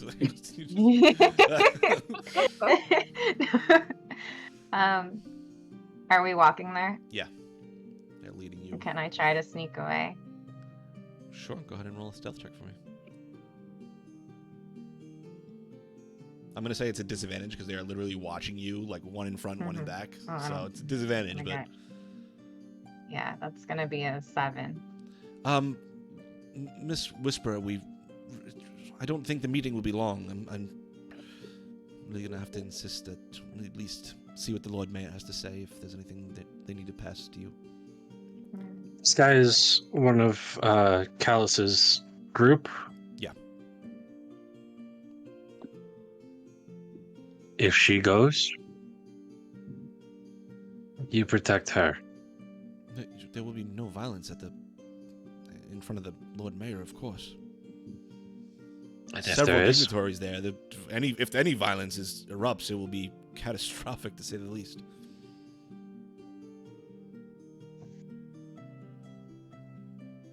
I'll fight every one of them for her. Well, hopefully there'll be no fighting today. Okay, so... You've been warned. As you all make your way into the estate, you are led up to a room you hadn't been before, actually. It's a much larger conference room off in one of the... on the first floor in one of the back rooms that you hadn't seen previously. As you enter in, you see seated around the table with each of them in turn, you see a small idol acting as almost like an indicator from where they're from. You see the sigil of white stone in front of Percy. You see the Council of Tal'Dorei's emblem seated on this small, almost like statue, I guess is the best way to describe it, in front of Vexalia. In front of Lord Commander Citron, you see what you would assume is the Platinum Guards logo. In front of Keyleth, you see the combined symbology of the Ashari. In front of... you cut out there for a sec, Jeff. In front of Keyleth, you see the combined symbology of the Ashari. And in front of Bellon, you see the emblem of the Lyringorn house. You also see a male dwarf, impressive stature, just under 5 feet tall, broad shoulders on a muscular frame that suggests great strength and endurance. His hair and beard are dark reddish brown and is kept carefully groomed and braided. You see dark, deep creases and scars across his face, which kind of signal that he may have been in a few battles in his younger years. But even through all that, you see his eyes are bright and sharp, that look around and have this intelligence and a little bit of humor to them. You hear him speaking to the other delegates. He's got this deep, rich voice and as he laughs, it's this deep, hearty laugh that kind of makes you want to smile almost and to join him in his enjoyment of life. He's dressed in fine clothes of dark blues and greens with the symbol of Craghammer across his chest, as well as what you would assume is the logo of his personal clan. Across from him, you see an elf woman. Tall, slender figure with long flowing hair, the color of moonlight, and piercing emerald eyes that seem to glint with a hint of otherworldly wisdom. Despite her beauty, she carries herself almost regally, bearing the respect and command that her position seems to dictate. She speaks almost low and in this almost sing-songy way.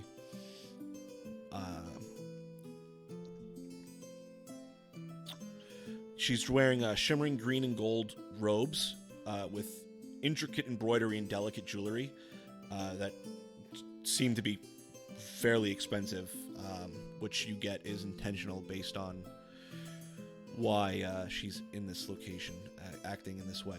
And in front of her, you see the emblem of Singorn. As you all entered into the room, the attention all turns towards you as the conversations kind of begin to die down. And the Lord Mayor is the first one to speak up.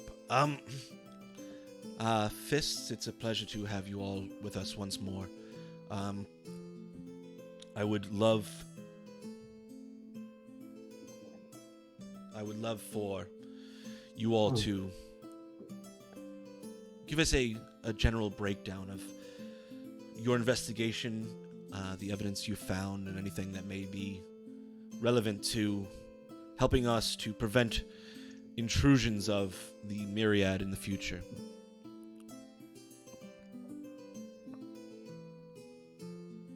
How much time do you have? Well, as much as you need. This is a matter of importance, needless to say, and well, we do have several other topics we would like to discuss, and I know some of the other delegates would possibly seek your services, but I'll let them bring that up on their own. So I'll reach into my bag. I'll pull out my notebook that has documented our travels thus far, and I'll say, well, it all started with a spider. Okay. And then exposition. We'll fade through it. Is there anything specific you wanted to mention or leave out? I'm gonna limit the conversations around the clasp. Mm-hmm. But I will drop in hints that maybe Histic Salgam isn't so great, and I won't tell them that my organization has mentioned anything about the cult of Vecna that might be within there. I won't tell them about their investigations into him. I'll leave out everything about Polaris. There will be no mention of Polaris ever existing. And I think that's it. As you bring up the spell rights, Lord DeRolo's the first to kind of pipe up. Yes, well, the League of Miracles is constantly seeking residuum from us, so I have no doubt that they are more self-serving than perhaps they pretend to be. So, side note. This is the Council of Tal'Dorei? No, this is representatives from each of the cities.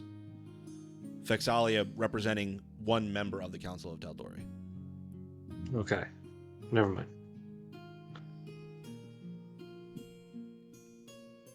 Okay. Well, We appreciate everything you've done for us, Fists. I don't believe I have any more questions.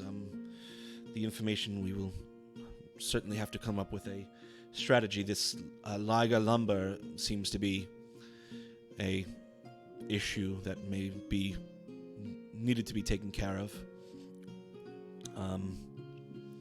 Does anyone have anything that they would like to bring up to the Fists? Keyleth is the first to kind of pipe up. I don't really have a request for you guys except for the riffs that the Ashari guard. I don't know how much you're familiar with all of that. They've been a little unstable in the past, so if you just recently, so if you're out and you notice anything elemental, I guess, in nature, that's a little out of the ordinary, if you could kind of just let me know so I can see, maybe get a better idea of what's going on.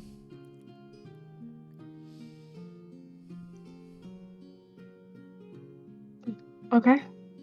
Perfect. Yeah, we could do that. Next one to stand up is Bellin. He Fists. I know we've had a little interaction already. You all seem like capable fighters. The city of Lyringorn, as you know, has had to recently declare a new leader. Our previous one was actually murdered by someone. We have some ideas, but we would really love it if you could help us with the investigation. You seem like more than capable. My sister is actually the one who has gone and taken the title of Empress. She wants to ensure a little more security considering the travesties that have happened with the murder of our aunt.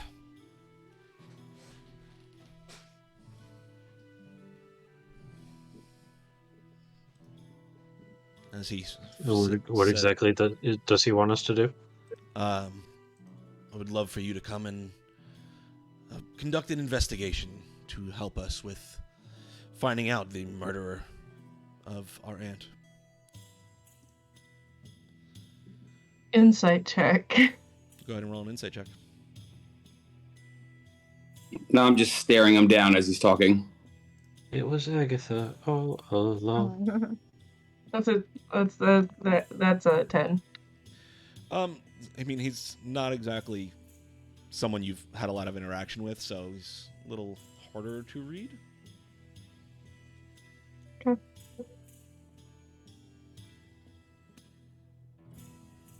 I mean, I'm Who sure. are you? Sorry. No, you're fine. I was gonna say if we should, the Fists, us, we should discuss amongst each other before we make any final decisions. Well, I'm sure my other sister would be more than curious to find out what happened, considering she is, the primary suspect.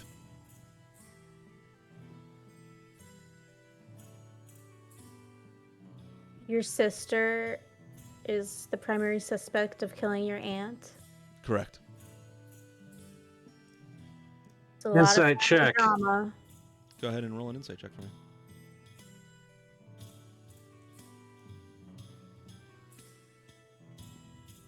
$15.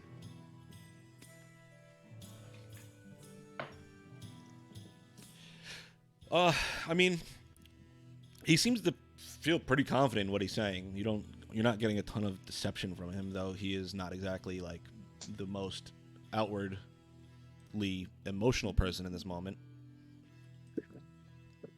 Does Clover notice that Whisper's hiding her face behind her hands? Yeah, the inside check was mostly just to see, like, is he implying that Whisper is his sister? Right. Oh, I didn't. No, I didn't get that at all. Whoa.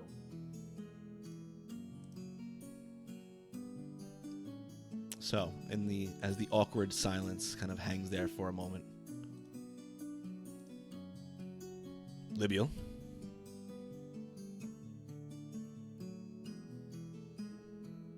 That's not my name.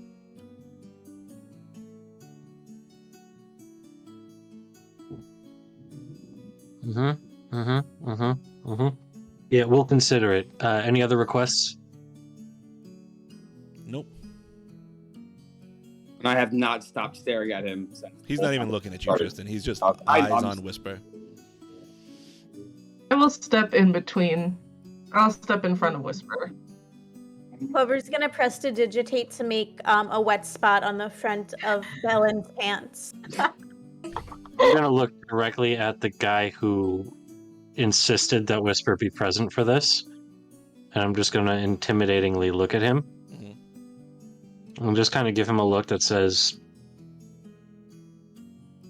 if anything happens, this is on you. Are you nervous, Belen? No, I'm quite all right. Okay. I don't know about the rest of the council members here with a murderer in the room, but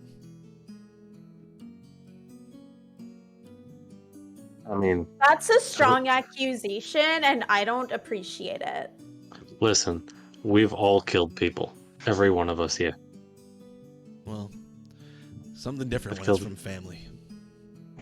I killed the person who was leading the caravan. Some of them killed Redep. You seem pretty grateful for that. So to then turn around and say, you know, a murderer's in the room. Like, yes, there are several. You just... Now, unless there are any other requests, I think it's time that we leave. Agreed. The Lord Mayor just kind of stands up and gazes around, trying to really get a feel of what the hell's going on. It's for the best, I suppose.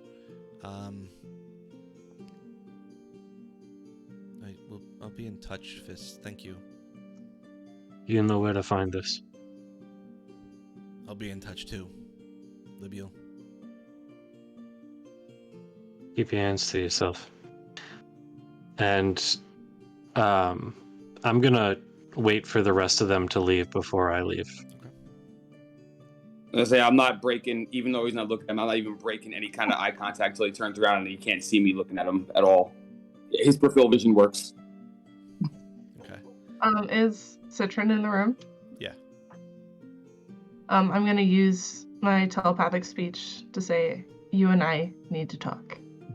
You see him startle for a minute, like in the tense situation, to suddenly have a voice appear in his head. You see him kind of jump a minute, and you see the runes on his one prosthetic arm flash for a minute as he prepares for danger, but he kind of sits back a little bit, trying to. And I make eye contact with him, and I nod.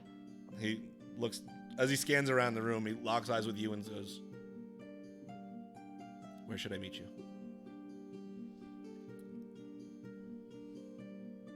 A private room. Now? If now's the best time. You, me, and Pike. I'm gonna need a few hours to get all of us together for that. Okay.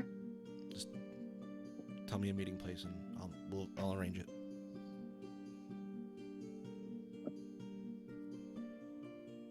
Meet here. Okay. At the Lord Mayor's residence. Okay. So, you all make your way, funneling out of the room in the tense situation, exiting out through the front door, the Lord Mayor's residence. Where are you guys headed to? Wow, everybody seems so upset now. Why don't you try my new invention? These are potato sticks. I'll definitely try them. I'm not really there. Oh. And eyes are glazed over a little bit, and I keep going like that. Like I'm Open trying to up, shake. Whisper. I'm definitely gonna. I'm definitely gonna grab some. put it in her mouth. Just shove a French fry in her nose. Just I'm just gonna have literal smelling salts. I'm gonna have just a hand on just hovering over Whisper's like back, like just in between her shoulders. I think the French fry in the nose probably brings me back. Hey, Clova. I received this today while you were away, and there's a message for you in there as well. And I'm going to hand you the piece of paper that was snuck into my pocket earlier. I just sent it to you via Discord. I don't know what a Discord is, but I do feel a letter in my pocket. Discord is chaos. It is the weave of chaos that flows through the entirety of this campaign. I'm trying to see. This is pretty good, Clover. Yeah, these potato sticks are fantastic. I'm glad you like them. For a vegetable. Oh, they're deep fried. Now that everyone that needs the letter has the letter, would one of you care to read it out for the viewers? Do you want the rest of us to step in? No, it's. I don't think it's private. I can read it. Dear Gormrock, the past day has been one of the most exciting days of my life. I met you, the Fates, and stopped an enemy of my people. It's not every day you make new friends that you can trust in my line of work. Yet with the arrival of members of the Council of Tal'Dorei to honor the Fates, things have gotten very real, very fast. The Council seeing me is not a very good idea politically, and I don't want the Fates to take any political heat after such a triumph for you and your friends. I'm heading back to Xhorhas to give a full report to my people about the Children of Malice, the Myriad, and the aid the Fates have given the Kreen dynasty. I don't know when I'll be back in Tal'Dorei, but when I do, I promise to get back in touch. There's still so much work to do, and I believe that what we discovered was only scratching the surface of what threats face Exandria. Clover, chin up. On those days you don't believe in yourself, know that I believe in you. Thank you, all of you, for welcoming me into your home. It can be lonely when far from home in unfamiliar lands. Being with you all was the first time Tal'Dorei felt like home. Oh, and Gorm, we still have a date. It's just going to be later rather than sooner. I will be counting the days. The light of the Luxon shine upon you. Polaris. I just want to say thank you to Hector for joining us on those games. When we found out he wasn't going to be able to make it today, I was like, can you give me like a goodbye letter or a voice memo or something? You blanked out. You cut out. Your sound cut out, Joe. What the hell? Why is this doing this? It was only during the important part. Don't worry about it. So when we found out he wasn't going to make it. When I found out he wasn't going to make it, I asked him if he could write us a letter or record a voice memo, and he was kind enough to give us this wonderful goodbye for Polaris. And we just want to say thank you so much, Hector, for joining us when you could. It was amazing to have you on here. I mean, Polaris is still out in that world, and the adventures may lead us to a meeting point once again in the future. So I just want to say thank you for being there for us and hanging out with us. It was great having you on. But yeah, what do you guys want to finish up this night with doing? Getting Whisper home. Did I happen to see Aster or Lyndon at all? I will roll a perception check for me. I'm sorry. Did you roll it already? Did I ask you to do that already? No, you didn't. Okay. Did you say perception? Yeah. Plus 9. 18. 18. I will say you saw Aster in passing because she was running guard duty for Keyleth, but you were never in a position you were able to get in contact with her. I will say Lyndon, you did not see. You don't know where he is currently in the city, but he did not seem to be enjoying the festivities this evening. Okay. Unfortunately. Since I rolled a perception check looking for people, is there anyone else that stood out to me? As far as like people watching you or anything like that? Anything? Do I see people on roofs? Do I see anyone from the clasp? Do I see anyone acting creepy? Okay. You don't see anyone on roofs. I'll say that much. You do see a few members of the clasp, but they don't seem like they're tracking you or anything like that. They're kind of just enjoying the festivities. A few of them give you a knowing nod in passing, but besides that, there's nothing that strikes you as suspicious in this moment. Okay. Yeah, then I'm down to go home. I got a pocket full of potato sticks. I'm good. Okay. So, easy enough. You guys make your ways back to your residence and head inside. I got a pocket full of sunshine. I got love and it's all mine for now. the evening. What do you guys want to do in your residence? I'm gonna make some food. Lots of meat. Kind of give a charcuterie board of just variety. We have 25 minutes left. We can skip the food descriptions. And when we get inside, as soon as we relax, I'm going to just, wherever she sits, I'm going to sit very close nearby, not directly next to her, but close in the vicinity, and pull out my flute and start just playing a delightful, just reassuring tune. Relaxing melody? Yes. I love Bart Tristan. Yeah, you're pretty good at that, Tristan. Okay. Since this is the first time she's really been home alone and had time, she's going to go into her room, turn off the lights, and pull out the goggles that she found to see if she can figure out what they do. Okay. As you do that, you don them and quickly find out that they are goggles of night vision, whatever it's called. Night vision. Everyone hears woohoo come from Orpheus' room. Okay. I had a thought. It's gone. Go ahead. Whisper, are you okay? I don't think so. Anything we can do for you? I'm calm now.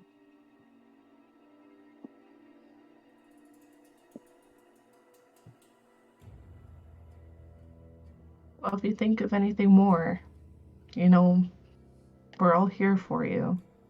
Mm-hmm. That he had no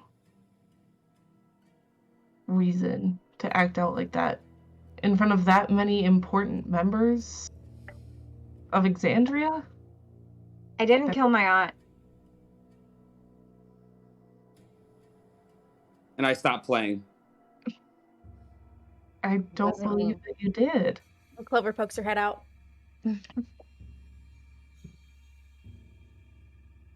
Anything. It was either him or my parents or something. It wasn't me. I don't know why they think it's me. She was fine when I left. You were framed. Can I ask you a question? I guess. Why did you leave? Because I didn't belong there. I didn't fit in there. Nobody liked me. But you're just so likable.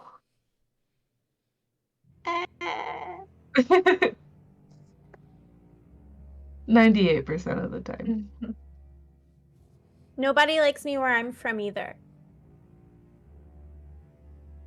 So at least we found each other.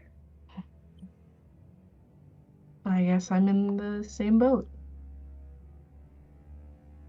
Let's do. Yeah, We're all just a bunch of misfits. I'm cool with that. Misfists. But now I don't know what to do if they're looking for me. Well, they already know where you are. They can't prove anything. No, but they're powerful. So are you. You guys helped me get vengeance for my brother, and I'll help you get vengeance against yours.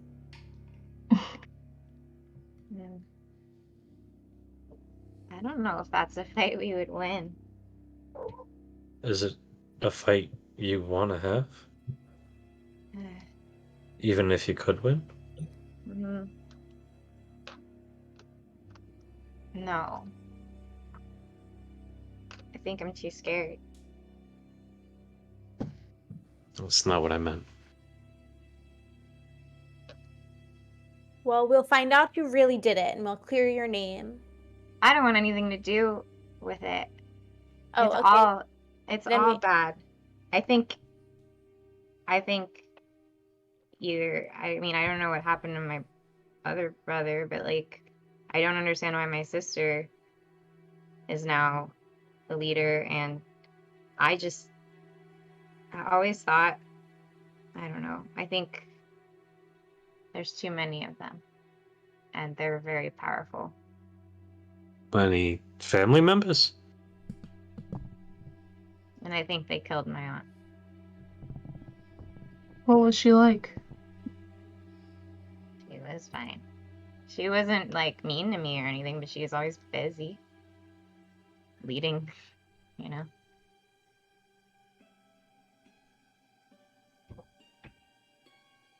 Do you know why they would want to take her out? She didn't have any kids. My parents were like raising my, not Bellin, but my other brother to be next in line into the throne, like his whole life. So, I just thought that's what was gonna happen. So I don't know. Yeah, why would your sister take the throne if he was supposed to be next in line?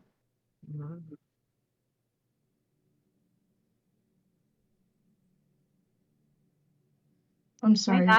My dad always seemed jealous of my aunt and her husband.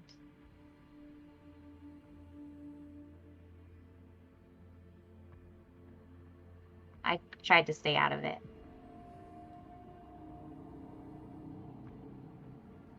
How many siblings did you have? Or do you have? I had 6.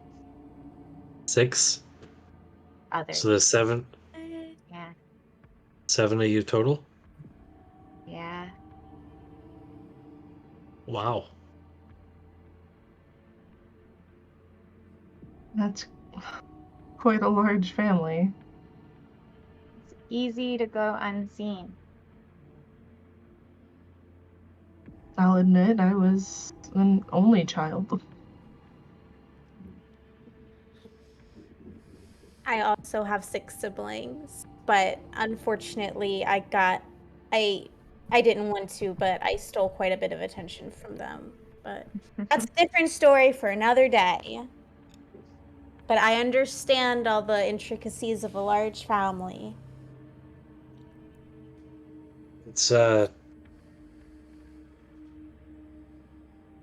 It's not something I understand, to be honest. I'm not gonna make you talk about it now, but I'd like to pick your brains about it at some point. In the tribe, we aren't raised by our parents. We don't really have a relationship with them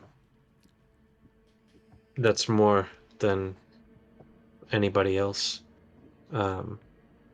Siblings aren't really a thing. Tristan's just as much my brother as anybody else in the tribe. It's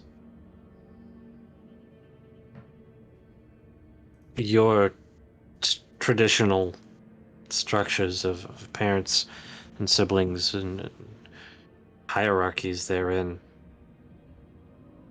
It's different. Well, it never really did me much good.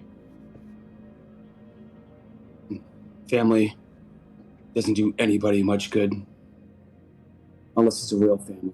The families we're born into. My And he family. stops and pauses, and he gets up,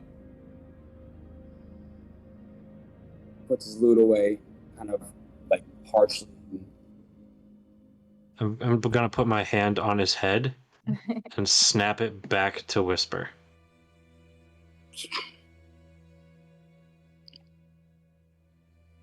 And just so that he focuses on her instead of the past. But thanks for so- sharing, Whisper. I promise that, we won't bother with that, and we'll do whatever we can to make sure that they don't bother with you. How? Well, we're gonna avoid them for as long as possible, and then deal with it when the time comes. Yeah. So I take it we're cool with not taking that job. That's entirely your decision. They just want to frame me. Then I'd be like jumping in. I don't think we should take that job with them. I don't think we should work with them if we happen to find out things on our own. I still need to go to the Cobalt Reserve. Yeah, you got I a need test to to take. I got a test to take. But while I'm there, I could ask them to send somebody to Lyringorn. And do an investigation as a non-biased third party. You just have to be careful. If nothing else but to clear your name. Yeah. If my family did usurp the throne, then they just have to be careful.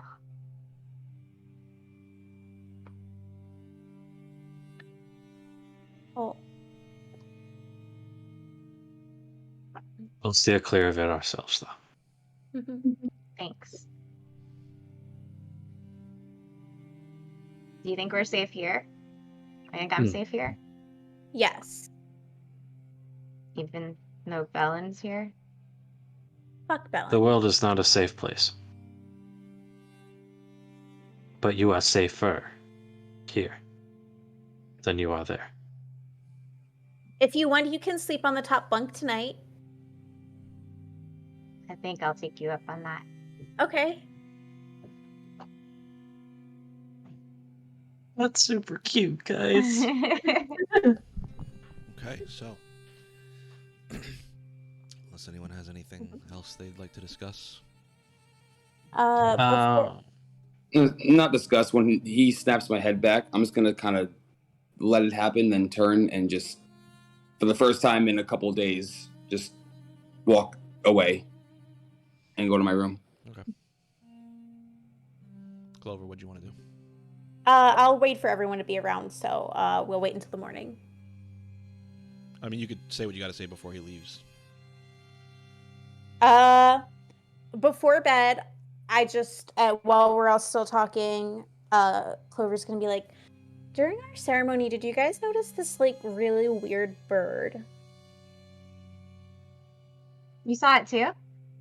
Yeah, it was, super, bright, and I don't know. I heard a sound come from it, and it felt like it was calling to me. It felt like something I've heard before, but I don't know.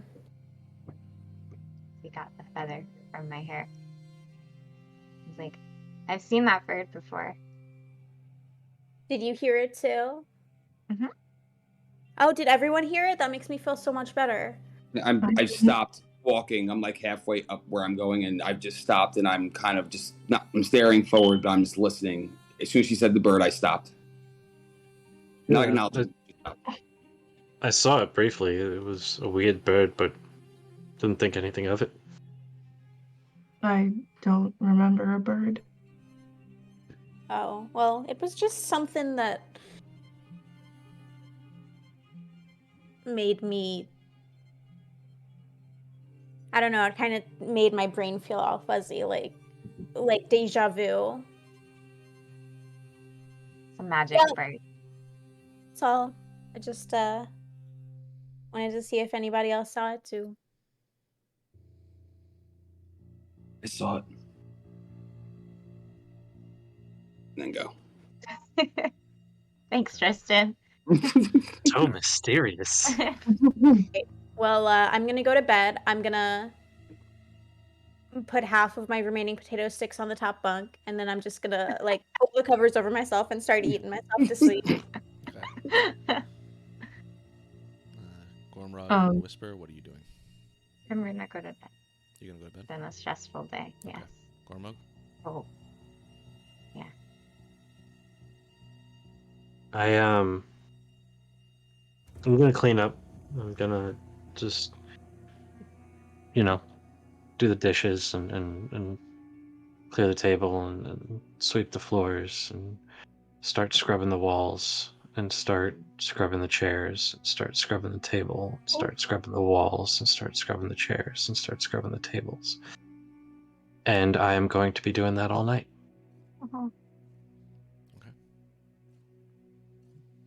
I'm gonna lay a hand on Gormrog's shoulder. I have business I need to attend to.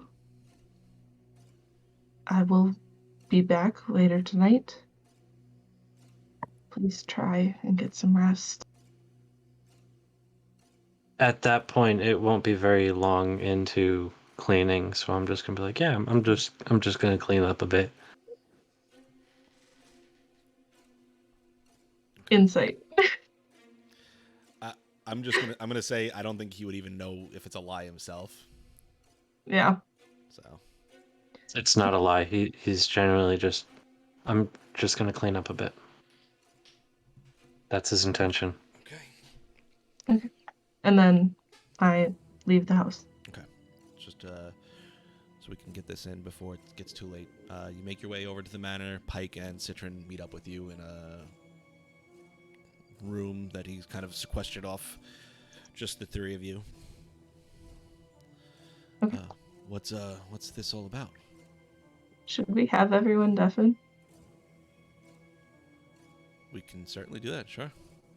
Bye-bye. You guys would all be kind enough to deafen your mics, headsets for me. Mm-hmm.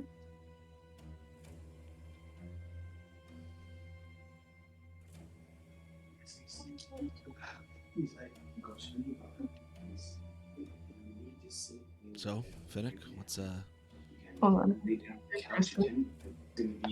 Didn't deafen. I got it. You could lay down on the couch. Relaxing walks like shoes. Okay. You didn't mute him. I muted him and took care of it. I can still hear his. Oh, I shit. didn't mute him for you. I only muted him for myself. There you go. Okay. Pike, I need you to forgive me. I wasn't being 100% honest earlier. Okay. What's wrong? About my parents. What about them? I don't know how they're doing. Okay. When The entirety of... I ran away 2 years ago. Maybe 3. She reaches out and kind of reaches to grasp your hand to hold it. Who does? Pike. Okay. If there's a chair, I'm gonna take a seat. She pulls one over and kind of helps guide you to it.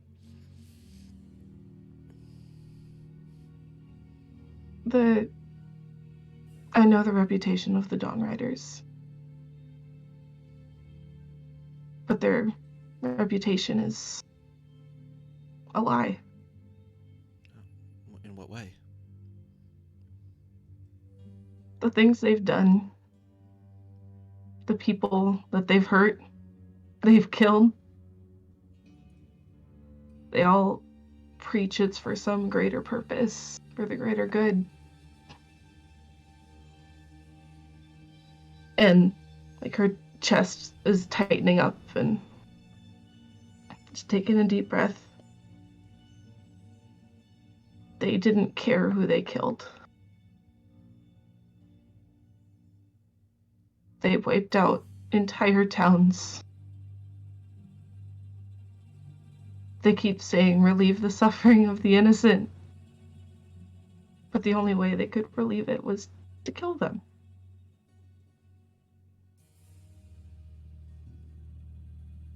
See both of them just kind of look at you, trying to absorb the words you're saying. And you see Citron kind of adjust his armor a bit uncomfortably. Aren't they followers of Pelor?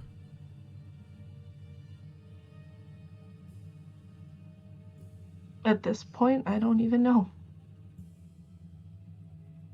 They've taken his commandments and twisted them to fit their own narrative. You don't know where they are right now? No. I've been running and running and running until my legs gave out.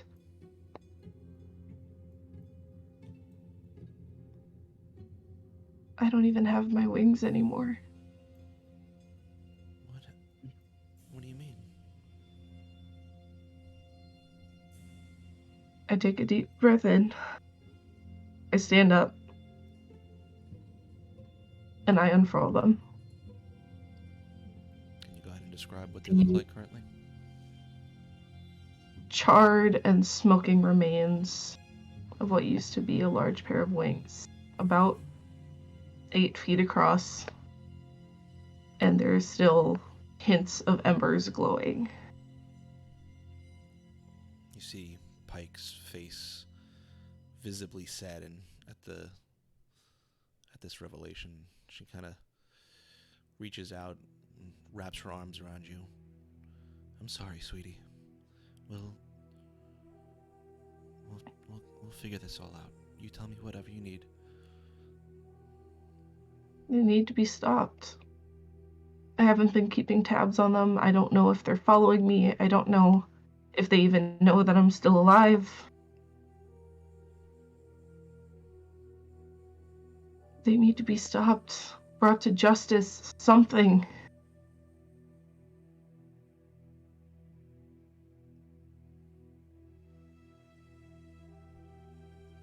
The Platinum Dragon's Rest. They are actually what people think that the Dawn Riders say that they are. Citron kind of tries to process everything you're telling him in this moment, and you see him just like visibly like shooken that someone who's almost a analogy for his own organization, his own belief structure, could do the things that you're saying that they do. So. And not even just the towns. The way they treated me. Because I'm not like them, I'm different.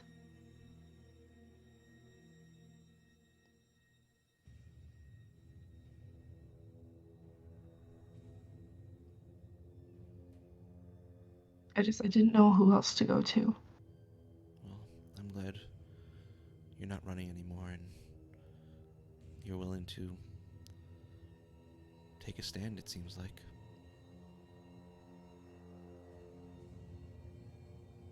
I'm trying to get stronger.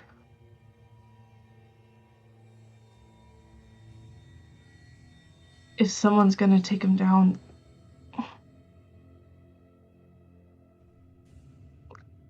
I think it needs to be me. What, do your friends know any of this? No. I mean, Gormrog, I've told him that the people I was with did horrible things. I've always said I've always been traveling, which isn't a lie because I have been. I just didn't say that I was running. Well, I think you need to start there.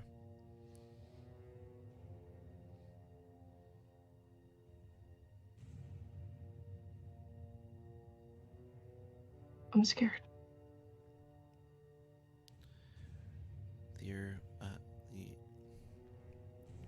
There is always a path forward, even in the dark forest.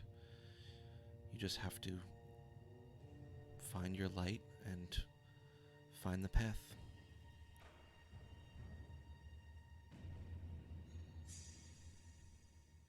You have a light, Finnick.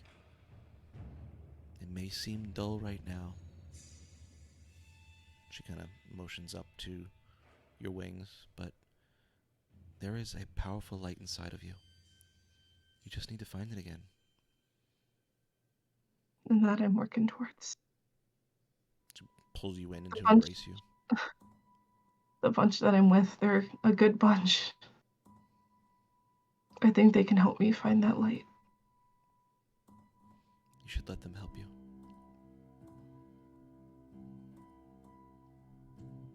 I haven't known them long, but it feels like I've known them forever.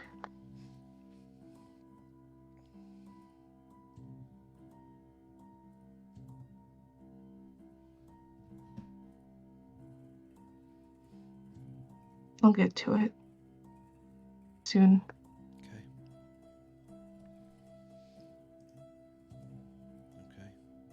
Okay. I look at the trend. Would you be willing to help me? Be any way we can. You name it and we'll do whatever we can.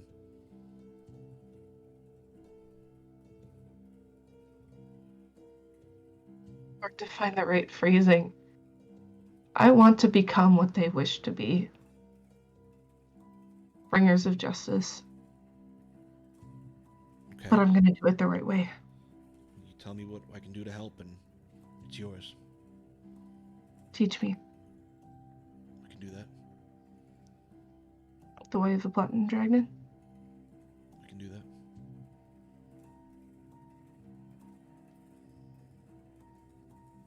Okay. Okay. I'm gonna open it up to everyone again as we get ready to finish out for tonight.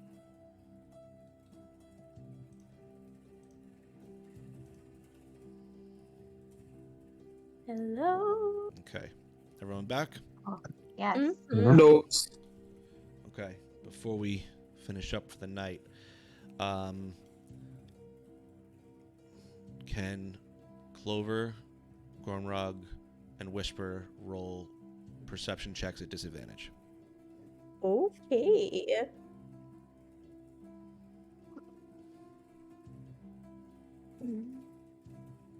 Plus 9. 19. 24. Nice. So, at disadvantage? Damn. Well, I got a natural 20 and a 17, so plus 3 is a dirty 20 at disadvantage. Okay. They all did pretty well. Well, not bad, not bad. I will say all three of you hear the faint sounds of footsteps creaking against wood, doing its best to remain silent, and kind of stirs you from your sleep. You, all of Clover and Whisper, the first ones, your attention snapping you awake in this almost restless night's sleep. You turn and you see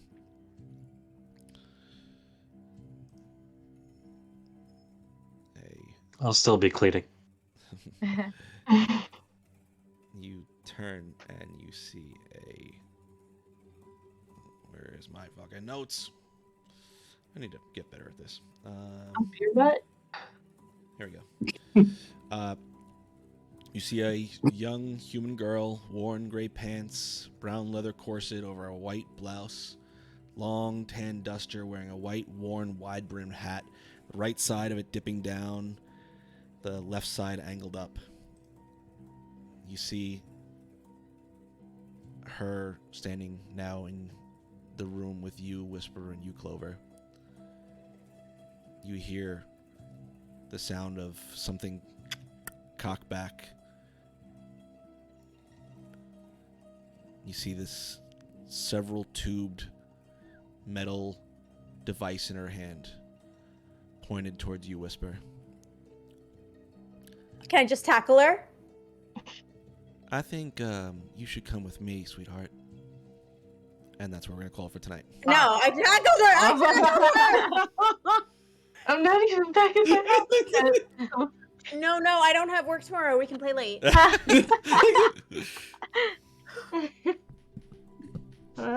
Poor Whisper. Well, I hope everyone enjoyed tonight's game. Episode 19, also known as the one where Whisper got dragged through the entire episode. Jesus, Joe. He's like,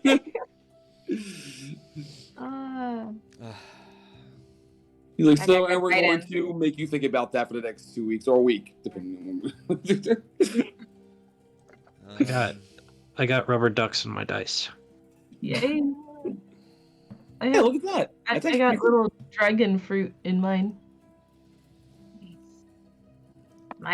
This dye is my new favorite. This liquid core is rolling so good for me today. Yeah, first roll of the night was a nat 20. And then a 1, but like we can balance that out. Yeah. Okay. We don't have to talk about Bruno. All of my dice are handmade by my friend Elisa. Okay, sorry, Joe. Bye. Does anyone have a channel they want to raid tonight? Man, you're Oh, glitching out again. who are Anyone we what? raiding? Who are we raiding?